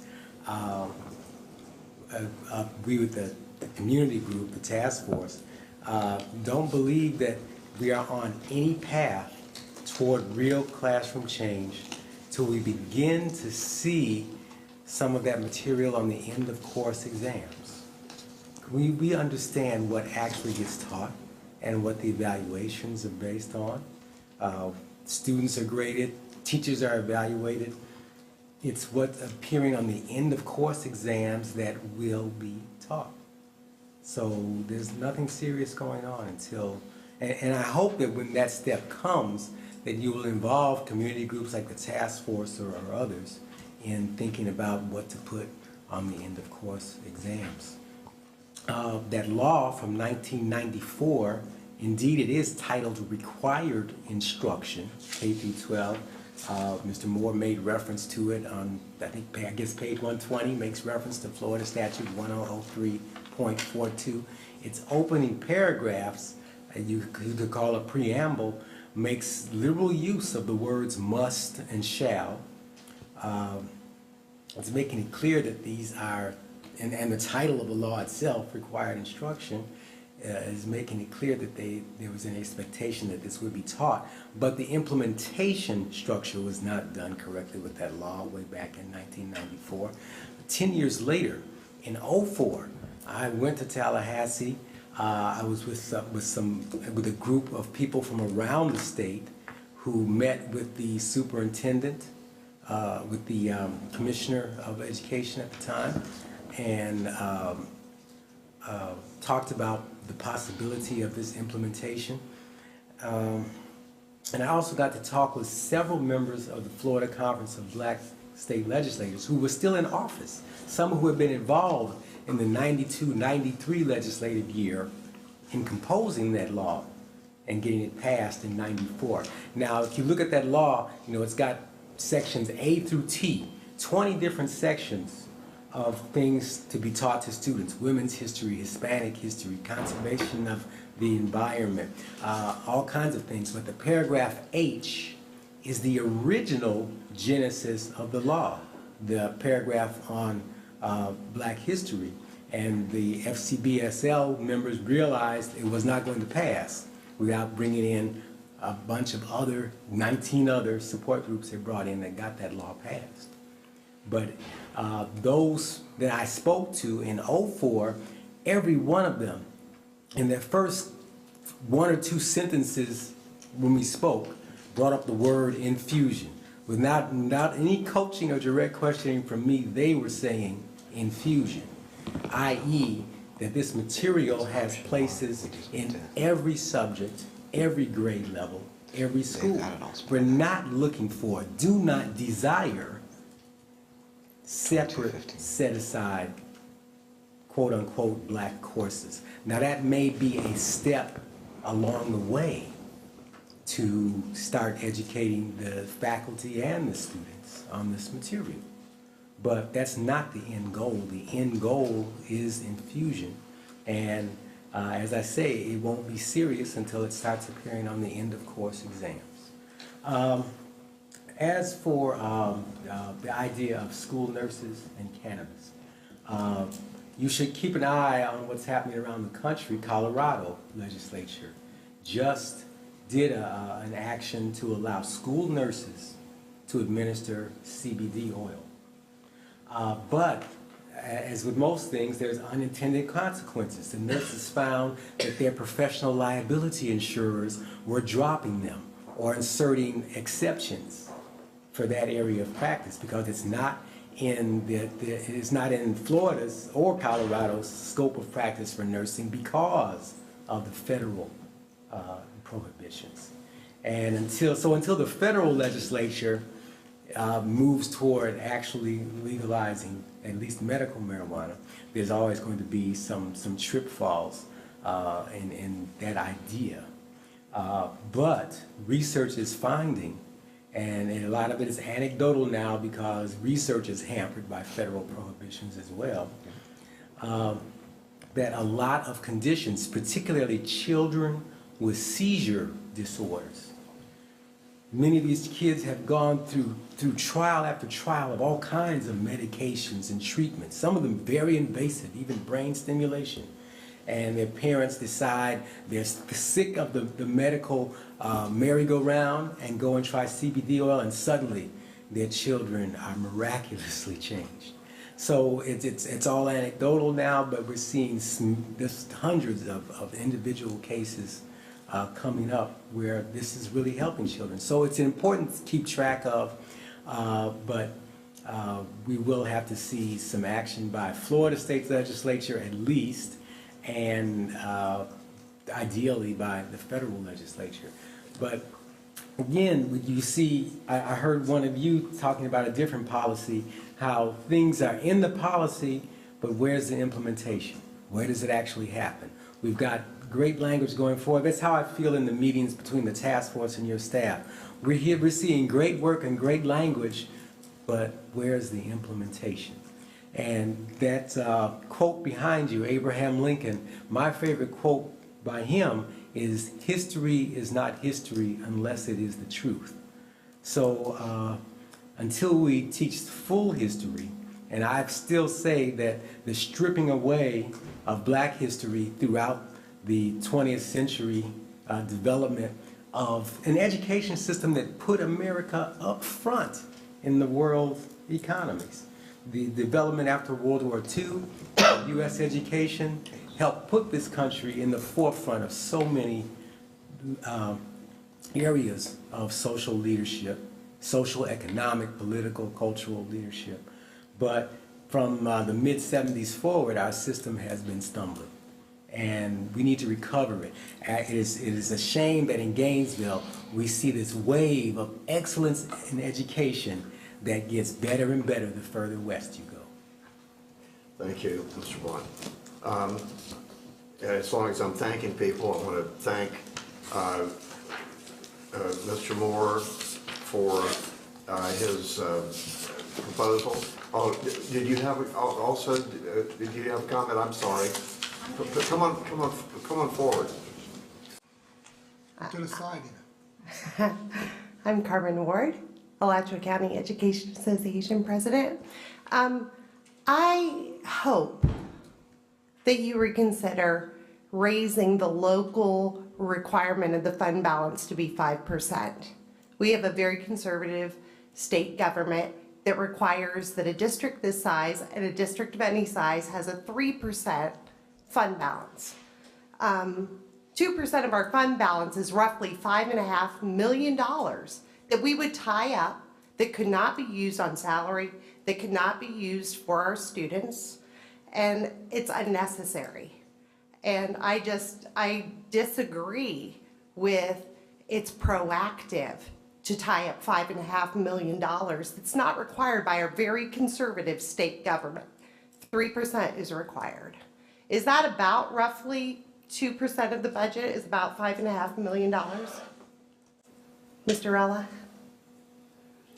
Well, I normally we don't respond like this, but if you have any questions, I'd like him to get back to you with the right Sure, answer. if I'm saying something inaccurate, I would like to be corrected. Well, and for us to magically pull up the right number, I don't know. Do you want to? I can give you a ballpark. I was not in front of me, but 2% would be around $5 million. But I do want to clarify something. It sounded like you said earlier that it was a school board requirement, but the 2% is a DOE requirement. It's a statutory requirement of Florida statute. It's not a school board requirement.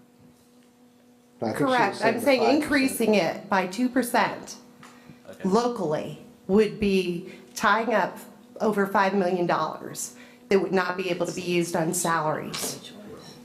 So that, I just wanted to comment that. I know this is. That's an appropriate comment, thank you.